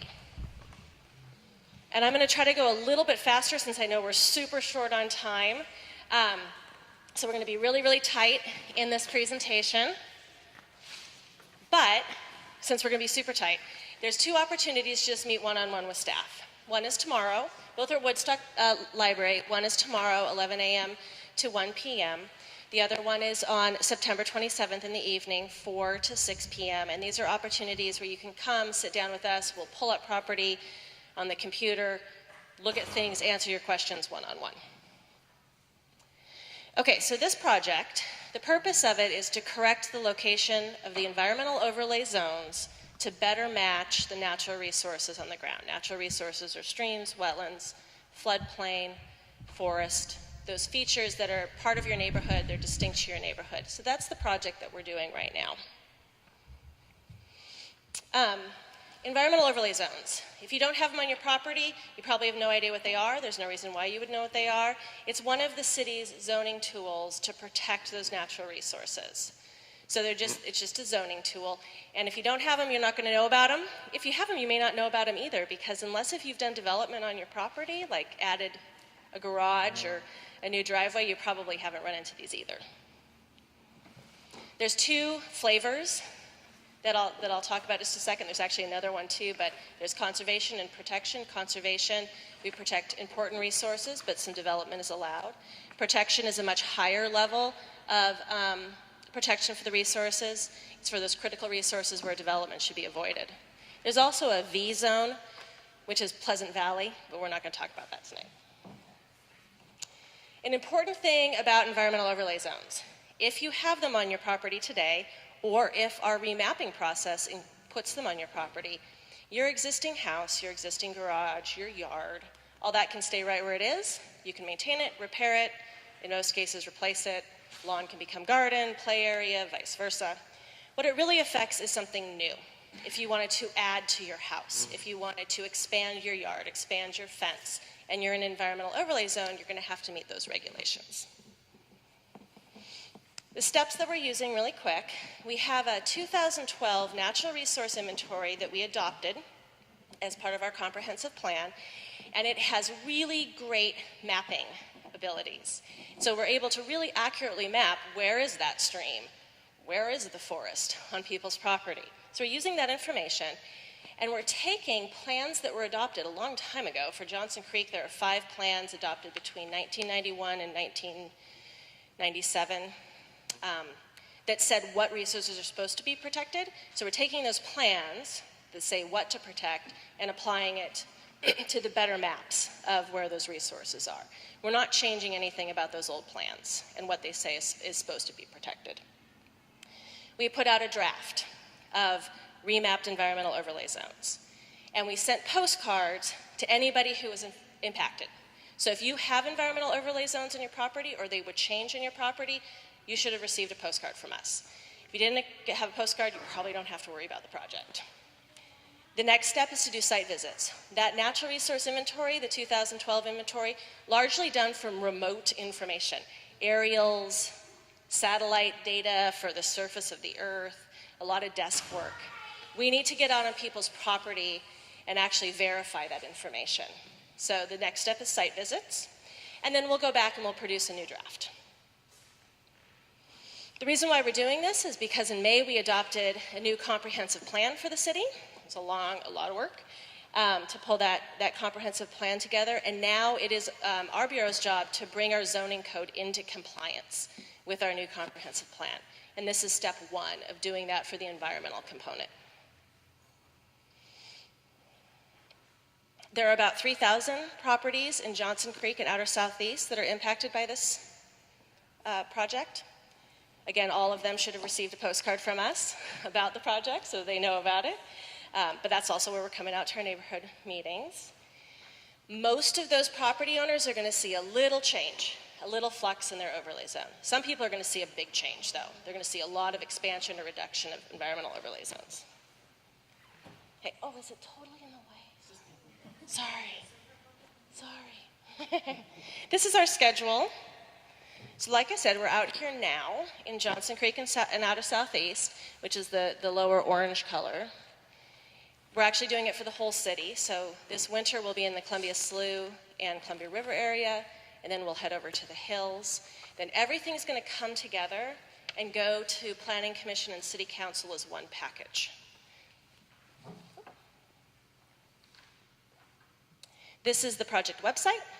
It's on the flyers. I think most of those flyers have our project website and our phone number and our email on it. So if you have questions, you can go ahead and come go to those places and find ways to contact us. I'm actually not going to do the next step, which is looking at our website, because I know you guys have a lot more still to cover. And this is something that we can do during office hours, or we can come to your house and walk you through it, or we can set up a meeting time at a coffee shop. We're happy to pretty much go anywhere to talk with people about this. So I'm just going to leave it there and ask if there are any questions.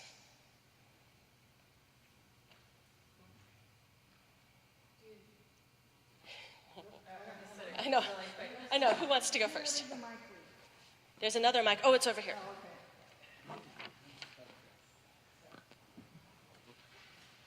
Just for, at least for the Johnson Creek area, do you know how many acres or lots are being added in, and if any are going out? We haven't done the numbers on what's coming and what's coming out, because it's all still pretty draft. Most people are going to experience a small adjustment on their property. There are big swaths of change, though. There are some subdivisions that are coming completely out. There are some properties where there's some pretty significant expansions. But most people, it's a pretty minor. There are 3,000 properties overall that have environmental overlay on them in the Johnson Creek watershed, and most of those will see no changes or very minor changes. Very minor. Very, very minor changes, yeah.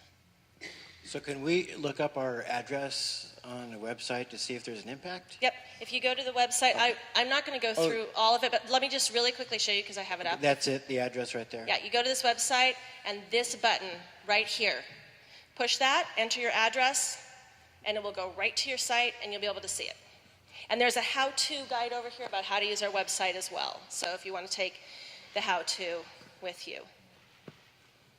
Oh yeah, I just have a request from the board or whoever's taking notes if they could post these, because I know you mentioned that there's a couple meetings coming up, and I might not remember, but also whoever's not here tonight, they might be interested. Just given the urgency of this, I feel like it might be useful. Absolutely, I think that's a great idea. All of our meetings are on the calendar on this website, and we keep that up to date as meetings come into it, so you can go there as well for that. Yeah.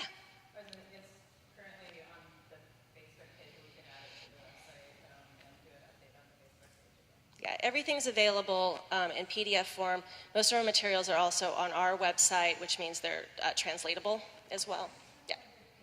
Yes, absolutely. Yeah. So when the original project, when they put E-zones out here in the early 1990s, yeah. I remember one property as I was going door to door, and it just kind of, it's where they were using aerial photos, so they followed the trees for a stream, but the stream, which was in the back of the house, but the stream actually went in front of the house in an area where there weren't a lot of trees because it was lawn, and they had little bridges over this little tiny stream. So is that the kind of thing you're trying to correct? Absolutely. So as one can imagine, the difference between mapping something in 1991 and mapping something in 2018 is really different. And we can map streams down to inches. So that's the kind of corrections we're making, is if the plan said protect the stream, but the overlay zone was put in the wrong place because we didn't have the mapping tools at the time, we're now going to put it in the right place, which would be put it on the stream where it belongs. So I suspect my agenda item is at least 15 minutes, and we have 6 minutes left in this meeting. Yeah, and I'm happy to stop, since this is just informational and you have other important things, but please do contact us if you have any other questions, and we're happy to chat with anybody about it. Thank you so much. Yeah. Thank you.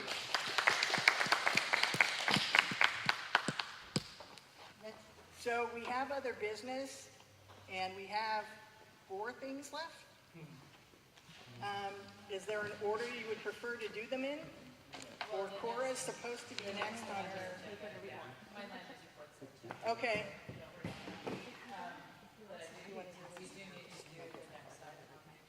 Oh, okay. It's the 825 family. The action, land stabilization, and job creation collaborative, declaration of cooperation, and we have the proposed language for it. Yes, so we for almost over 2 years now have been working with an Oregon Solutions project that has a broad range of cities, states, regional bureaus involved in it. Representative Reardon's been spearheading it and a great advocate in advancing it.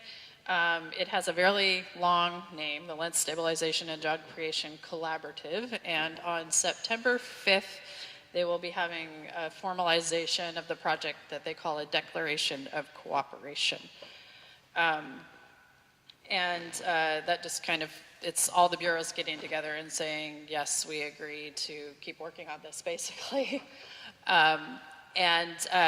So I've only been involved with it, I've been following it the whole time, but I've only been involved since about April as the representative from the Neighborhood Association. We got, on July 30th, we got this proposed language. I brought it to the board meeting just because of the timelines that it had to go through. So we had to adopt it at the board meeting, the next board meeting in August. So the board has adopted this, but we adopted it on the caveat that the general membership also sort of ratify it, basically. I don't know if ratify is the right word, but agree to it too. This is the language that we agreed to. So this is what will be in the formal document. And it's really no change from what we've been doing for the last 2 years. So what it will say is what's in the agenda here, Lentz Neighborhood Association. The Lentz Neighborhood Association has been organized to enhance the livability of the neighborhood and Portland by establishing and maintaining an open line of communication and liaison among the neighborhood, government agencies, and other neighborhoods. The Lentz Neighborhood Association commits to, and then this is what we're committing to, continue to be a two-way conduit for sharing information between the Lentz Stabilization and Job Creation Collaborative and its successors and the Lentz community, including scheduling meeting time when appropriate. So that's what we'd be committing to. So that's what I'm bringing. If we can get through this really fast. If someone wants to make a motion, so. I move to adopt. I move to amend the agreement from the Neighborhood Association as follows. So, hi, my name is Nick Christensen. Many of you know me and are tired of hearing from me by now. This project started over many beers with Jeff and I several years ago. Raise your hand if you pay flood insurance. Hi, neighbor. So we have a flood insurance problem in the neighborhood. I want to be as brief as I can, but basically premiums are going up very quickly. The city has been great at finding innovative solutions to address this, but hundreds of homes in our neighborhood are still paying flood insurance premiums that are in the thousands of dollars. This collaborative was established through the Oregon Solutions Project process to, was established to address this bureaucratic logjam where the Bureau of Environmental Services didn't really feel like they had the charge to address a 100-year flood issue. They want to fix salmon health and sewage issues. The Planning Bureau didn't really feel like they wanted to increase industrial land capacity. And we're talking about the area east of 205 where the used car lots are, where the Freeway Lands industrial site is, where you see the big compost piles and bark dust and fire logs and all that stuff. Beggar's Stick Natural Area, etc. So this group has been meeting for years. Many of you have gotten a survey about their work. I think the charge of the group has gotten too small at this point. I think the bureaucratic element has gotten a little out of hand in a way, and they got scared by a 9-figure project that they talked themselves into that involved buying dozens of homes in Palhurst Gilbert. I don't think that that's necessarily the outcome that they intended. But as soon as we saw a number that was in the hundreds of millions of dollars, everybody just kind of went, eek, and walked away. I'm asking the LNA to adopt the following amendment. So I guess that was a long-winded way of saying this. Can I read my, and then? We have one motion to adopt this, and then you're bringing up another motion before we've decided on the, I'm amending your motion. You made a motion. I made the motion to adopt. Okay, I'm amending my own. I'm amending the document. Can I just say something? Yes. We can do both. So we can adopt this and continue to be a two-way conduit in this whole discussion, and then we can have a separate discussion and motion about writing a letter to the project. I want this included in the Declaration of Agreement. Declaration of Cooperation. I want our Declaration of Cooperation statement to say that and what I'm about to suggest. Are we committing to something? Yes, we are committing to, the LNA calls upon the leaders of the collaborative to specifically address 5 issues of concern to the neighborhood. Committing to beginning a remapping of the FEMA floodplain within the Lentz community by December 31st, 2020. I'm sorry, is it my time? Thank you. Addressing the flooding risk by increasing the flood storage capacity within the Johnson Creek area. Conducting environmental remediation on open spaces, including Beggar's Stick. Improving access to Beggar's Stick so that it can function as an amenity and educational area for neighborhood residents. And evaluating zoning regulations that allow for storage of potentially toxic materials, including abandoned automobiles, in areas that are at elevated flood risk. This was, I didn't bring copies of this because I thought that they would be part of the agenda, but they weren't. So there's some urgency in this discussion because the Declaration of Cooperation is set to be signed September 5th, and this is the LNA's last gathering before that. So basically, I'm going to withdraw my motion, actually, and then move to adopt a statement of cooperation that includes the language that Cora just read, and then follows up with the documentation that I sent to the board a week ago. Thank you. Okay. Now, we can discuss. I would just like to ask. I withdrew my motion. I made a new motion. Robert is second. Okay. You made a motion to adopt her language and then add your language and he seconded it. I withdrew my motion. New motion to adopt.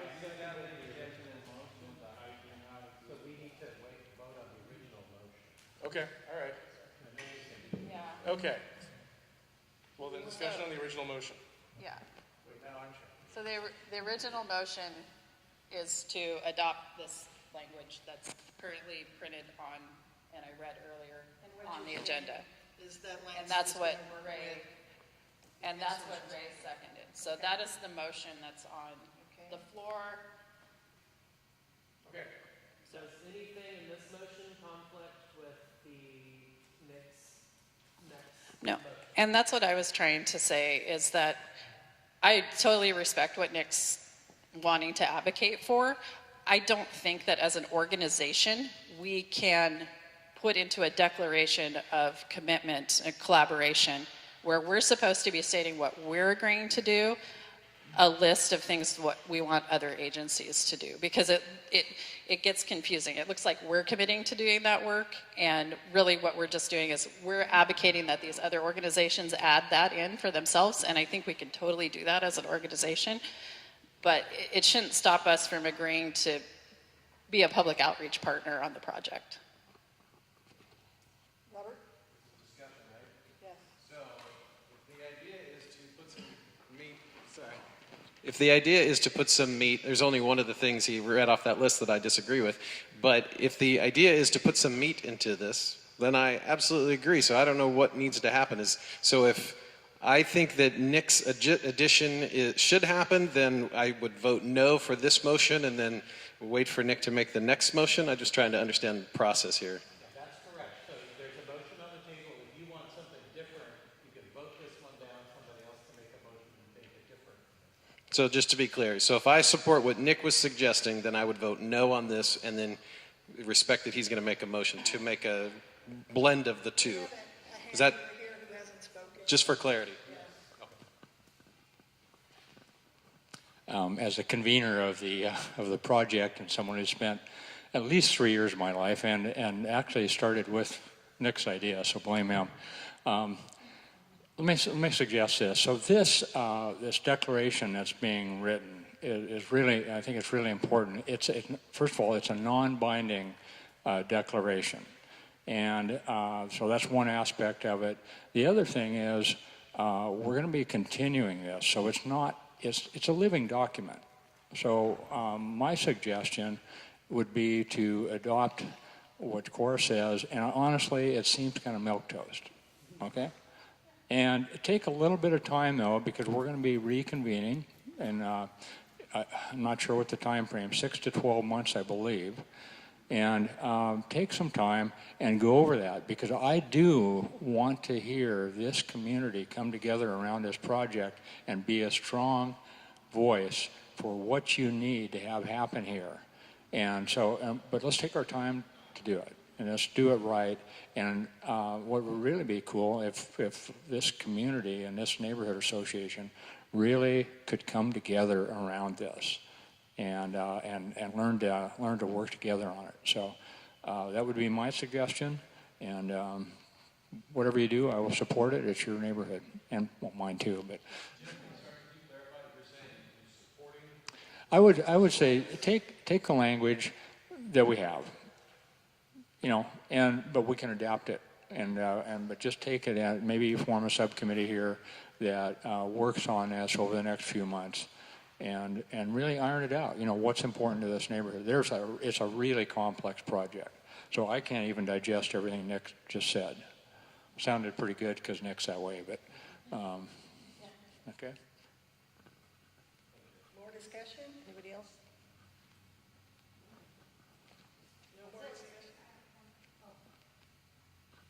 And this is again just to clarify. So, because it sounds like Cora proposed something, and then what Nick is saying is incorporating Cora's language, but then adding to it. Is that what's going on?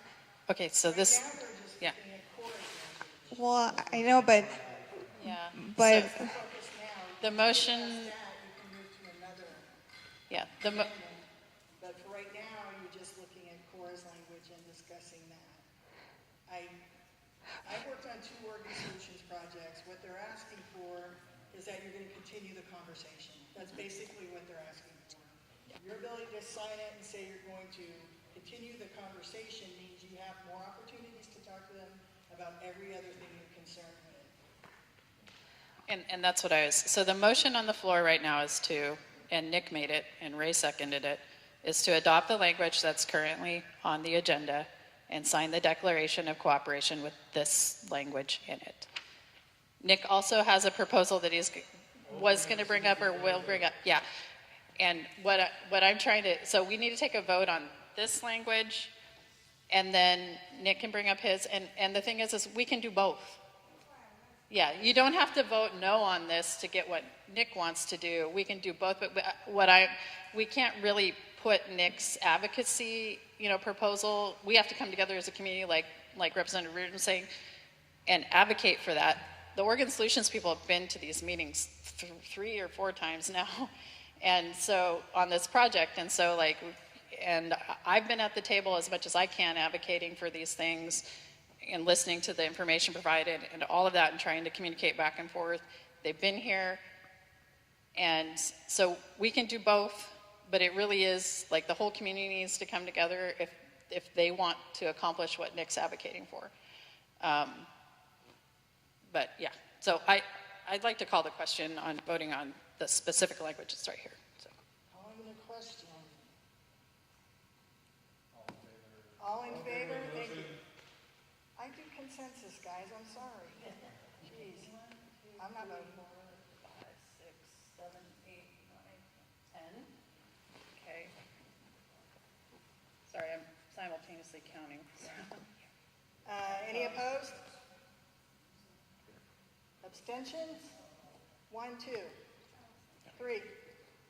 Okay, thank you. So the reason that I offer, and I'm going to go over these really quickly again, the reason that I offered my additions to this was because I wanted to get the LNA's advocacy in writing in this document, this living document that will memorialize what we've been working on for the last few years. And from what I've heard in the community in my 10 years of living here is, one, that the FEMA floodplain map might not be accurate. And I want to see the LNA specifically say, we want to see that looked at. 2, I think we should say that we want to increase flood storage capacity within Johnson Creek. I think that's a general goal we agree on in this community. I might be wrong, we can have the discussion about that. Conducting environmental remediation in open spaces, including Beggar's Tick. I think we can all agree that open spaces on the Johnson Creek area are important to our community and need to remain healthy. Improving access to Beggar's Tick. I live near it. I can't go to it. And I would like to be able to use it as a park and open space like the Eastlands floodplain because right now it's too hard to get to from the west side where the people actually live. And then evaluating zoning regulations that allow for storage of potentially toxic materials, including abandoned autos in areas that are at elevated flood risk. I don't think any of us want to see junkyards get flooded. And so, what this says is the LNA has in writing in this document, we want to see a look at the zoning and whether it's appropriate to allow for storage of potentially toxic materials in the 100-year floodplain inlets. Again, we're not saying buy the junkyards and move these people out. We're just calling on people to pause and continue to look at this issue. And I would like to see that memorialized in our proposal. So that is my motion to adopt. What, can I make the motion? I just moved to adopt this as our statement, as a supplement to our statement of collaboration. I move as a supplement to the collaborative declaration of understanding that has already been adopted tonight, that we, and I can read the 5 bullet points, that we do the 5 bullet points that were submitted in writing to the LNA board a week ago. Thank you. Can I make a friendly amendment? Depends on what the amendment is. I would like to move that since I'm the Lentz representative to the project, that Nick work with me on drafting a response letter to the Declaration of Collaboration that advocates for all of the 5 points that he's making as our response, because we're already signing on with this language. And because all of the things he's pointing out are things that Parks, BS, BPS, a whole bunch of different organizations are the folks that have to do the work and commit to. And so what we're doing is we're writing a response like, hey, we signed on this, we agreed to be a two-way conduit, and this is one way. We're responding to you right now. Here's a message from us, and have that information. So like, let's start a conversation. This is what we've been advocating for the last 3 years, basically, and we're not really seeing it reflected in the outcome of the project so far. So we're going to continue to advocate for this, and we would like to see follow-up from all of the other partners in the project.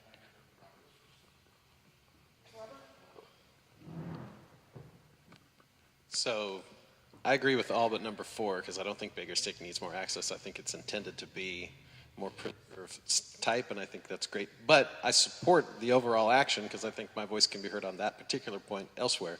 So if the idea is to add that to that document, I wholeheartedly support that, because I think this neighborhood needs to take positions on these things that are a little bit more, I don't want to say, I guess, dramatic. Like, we need to say, hey, these are important things. And I think out of anybody in this room, Nick has probably the longest running view and personal interest, so he knows it very, very well. So with that, I very much respect, because I've been to those meetings, and I've been included in all the emails on the Oregon Solutions Project, and so I've seen all this stuff, and I agree with that that language. So that's where my support of this comes from. So there you go. So Nick, did you agree with the friendly amendment?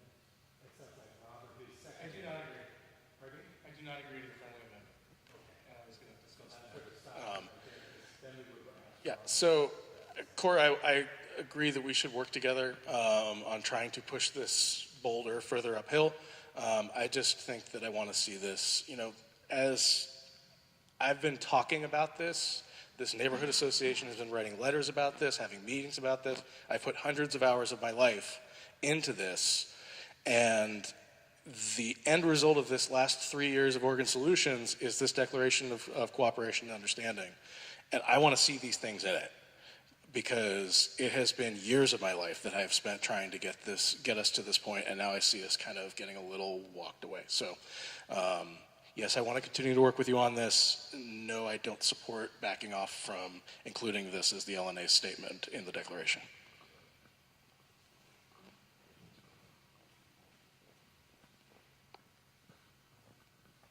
I guess that brings up the question then. Does that mean that if we don't get the 5 points that we stop cooperating? Because that's what this document is a document of cooperation. I personally think that is a great advocacy agenda, but I think that it isn't properly placed in a document of cooperation. I think that it should be separate, and it should be said, this is what we are advocating, this is what we want to see in the outcome of these projects. But I think we have to maintain our position as someone who is working with the process as well. And so I think that putting it into a document that's supposed to be, continuing our cooperation with the,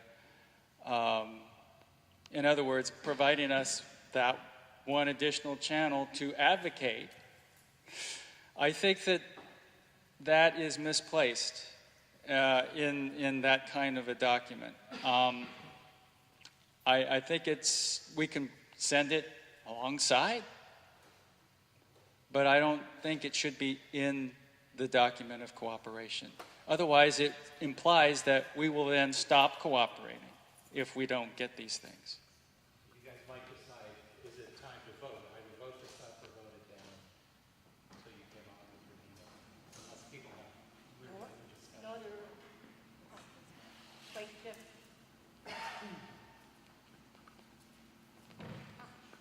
First of all, I really appreciate this conversation, and especially Nick's dedication to this project. And I support everything that you're saying that we do. I'm just personally not comfortable having that statement in the Declaration of Cooperation, kind of like what Ray was saying. What I would be totally supportive of is either one of two things. Either keep working on it as a community, but if you like what Nick's saying, I would support writing that as a letter. We turn that in with the declaration. It's not on the agenda to do that, but could turn that letter in with them. I'll sign a darn letter with you guys if you want. That's my offer, but I just don't feel really comfortable. It's declaration of cooperation, and this sounds more like this is what's a statement of what's really important to our community. So if you could figure out a way to word it, I'm sorry I didn't see this ahead of time. I would like to have had more time to really figure out, can we fit it into the document? But right at this moment, I don't feel comfortable doing that. But So are you making a friendly amendment to Nick's motion? Are you saying do it as a letter? I'm making a comment. I don't know what I'm doing. I don't work in his neighborhood, and this. Give people a chance to vote on something that they want. Yes.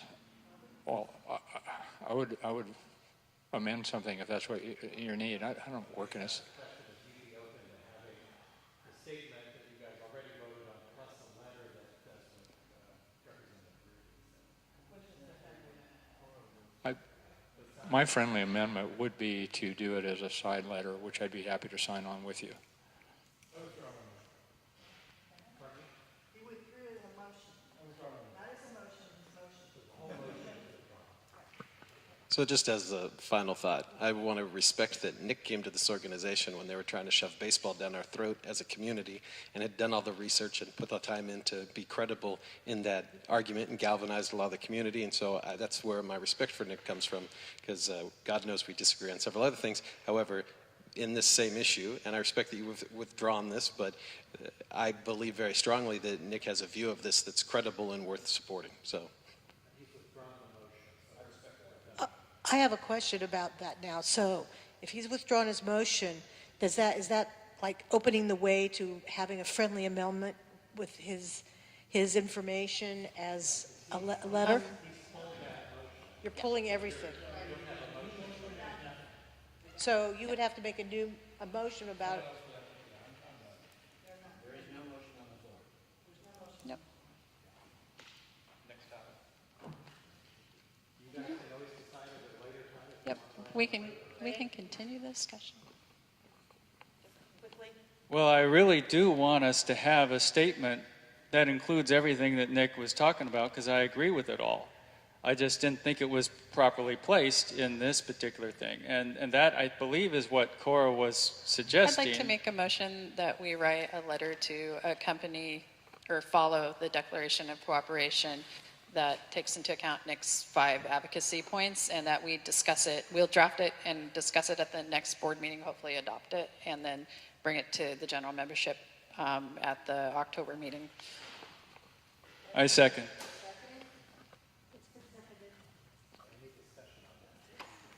Any discussion? I'm moving that the board draft a letter as a response to the Declaration of Cooperation.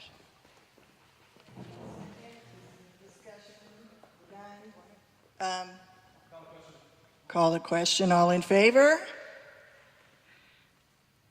1, 2, 3, 4, 5, 6, 7, 8, 9. Opposed? Abstentions? 1. Oh, 2. All right, the motion carries.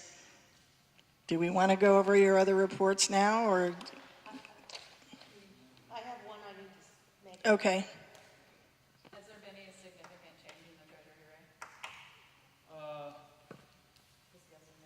Just yes or no, yeah. We paid 2 months worth of childcare, $150, and we got a 40-something cents, let me see, in interest. 44 cents in interest. So those are the changes. I just will very briefly, I'd like to announce something that's already been announced, which is, I lost my, oh, here. I have these taped up around, 6:30, August 30th, that's Thursday. The Lents Neighborhood Association Pre-Election Assembly is what I'm calling it. It's where you should bring all your questions about what the LNA is, what it could be, what it isn't, what the board is, what it could be, what it isn't, what a board member does. Any questions you have, because the election is coming up, come hell or high water, and would like everybody to know what it's all about so you can make a decision as to whether to run or not. I mean, it's a decision, and they're two-year terms, though obviously you could resign anytime you want. So I would hope that anybody would come. Today is the day. We've been asking for if anybody needed childcare, they should let us know. At this point, nobody has contacted us about it, at least last time I checked our mail. And that's what I have to say. Thank you. And my land use report is like 2 seconds, so. I was just wondering what the plan was with the election, other than this meeting. What the plan is, since it's about a month away. Just our chair quit. Jennifer Young was the chair, and so I really can't describe to you what is going on, because I'm not really involved in it. My involvement is trying to create this meeting, an informational meeting for people. the reason I'm confused was because I wasn't aware Jennifer was the chair, because at the June board meeting we formed the nominations committee with David as chair. So unless that was somehow changed. When was it changed? No, I don't think so. Nonetheless, Jennifer was the chair, and Well, when was she voted chair? That's what I don't understand. There is a chair. I'm not sitting here with the minutes. I can't answer your question. Well, because at the general meeting in June, you guys started saying that Jennifer will be the chair, but she was never voted. Was she voted into a meeting? Okay, because I'm saying you have a chair. You actually have an it's David, and he wants to do it. David Carroll. David has never contacted us. There doesn't need to be. He was voted in. There's a committee and a chair.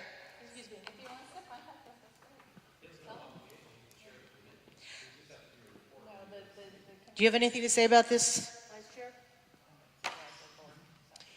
I don't. I really want to have the election next month, and that's going to happen. So the board's going to do whatever it takes to have an election next month, because we're going to get some new board members, and that's what's best for this community. I suggest you all come to the meeting with all your questions on Thursday. That's it? Okay. And then, Wait, so the board's formally saying that he is not now the chair, and there's been no device for removing this chair? Am I understanding that? Has the board contacted the chair?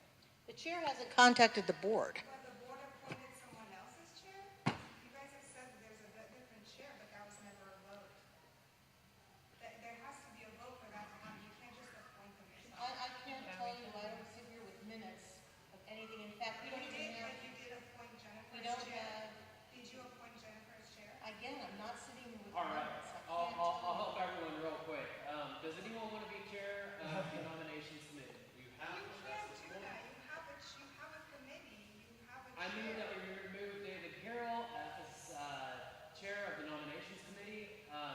The board hasn't heard anything about him, and the elections are in a month. Is anyone comfortable with? I don't think that's a proper motion if that's not on the agenda. It's supposed to be talking. I think we don't have a quorum right now, so You can't make that. That's a pretty significant decision. there's not enough people in the room to actually take any action. So I would like to give my 2-second land use report, which is that there was a decision made on the lot at 3810 Southeast 92nd to approve a lot division. And if anyone has any interest in that, they can talk to me. Well, I just want to clarify with you guys, the Lens neighborhood bylaws say committees, there may be standing committees as designated by the board and special committees established by the chair, all committees must approve one board member. Is the nominating committee, that's not a standing committee established in the bylaws, is it? It's a special committee. Yeah, and so just as the chair, it appears that the chair has the authority to designate someone as to be on the committee. The chair also then would have the authority to appoint that. So I guess just for the health of this organization, we need to have some sort of nominating committee to get this election done. So I think that the bylaws. Relative to this? Yeah, I just think that the bylaws are saying that whoever, you're the acting chair, is my understanding, that you would have the authority to designate who the nominating committee is and tell them to get going. That's just, I don't know if anybody else has a different reading of this, but your organization needs to get the nominating process going. So the action taken by the board previously to create that committee and designate a chair, you're saying is now revocable at the whim of the current acting chair? No, the bylaws. Yeah, the bylaws say that the chair can appoint people to. But they did that. So Yeah, you're now but saying he has the power revoke to then rescind that. At least that's according the to thing, the I bylaws. didn't see this. I didn't see where it says his ability to rescind. It's sort of implied that if you have the power to create, you have the power to dissolve. But again, this is about, these are imperfect bylaws, and you need to have a nominating committee. And I just want to clarify, really, the minimum duties of a nominations committee is to accept nominations from anybody. So anybody could nominate somebody, and then they need to follow up with that person that's been nominated to ensure that they accept the nomination, and also verify that they're an eligible board member. Yeah. The election process forward, the least amount of work would be to contact the chair of the committee. In my discussion with him, he says he's still interested in doing it. So it seems like he's worthwhile. He's consulting the person who's taken it on, and if he's still willing to work with him, he's already been He has been perfectly able to contact the board if he. But I think what Sabine is saying, you've got somebody who's already volunteered to do it. Somebody. Okay, I will follow up with David, because I'm on very good speaking terms with David as far as I know.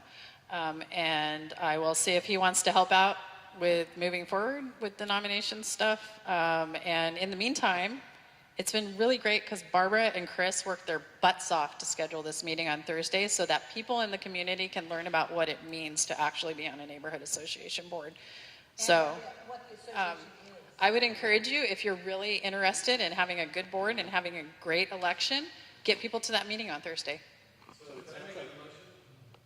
No, we don't have a quorum. We can't take any action. Yeah, we have a quorum, we have enough community members plus board members that equals the proper count, I believe. Yeah, for generally. But I'm not sure you need a motion, because basically you've had someone who's volunteered to do the nominating. Corey, you said you'll I'll call follow up David with and him, see if he's willing to do it. If he is, great.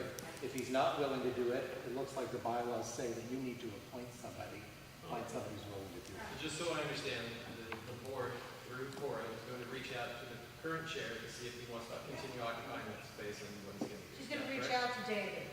Yeah, I think exactly what Robert said. David's volunteered to do it, and you're checking in with him and saying, are you still willing to do it? Will you do it? Okay? But if he says no, then you pretty quickly need to find somebody that will Well, do it the sounds minimum. like he has Jennifer ready in the wings. She said she If wouldn't. he declines, then you're good to go. She said she wouldn't do it. Oh, she wouldn't? Yeah, she said she don't want to do that. Okay. Contact David. If he says no, you appoint somebody. Okay, I'll find someone who wants to do it. Okay. All right. You guys done? Yeah.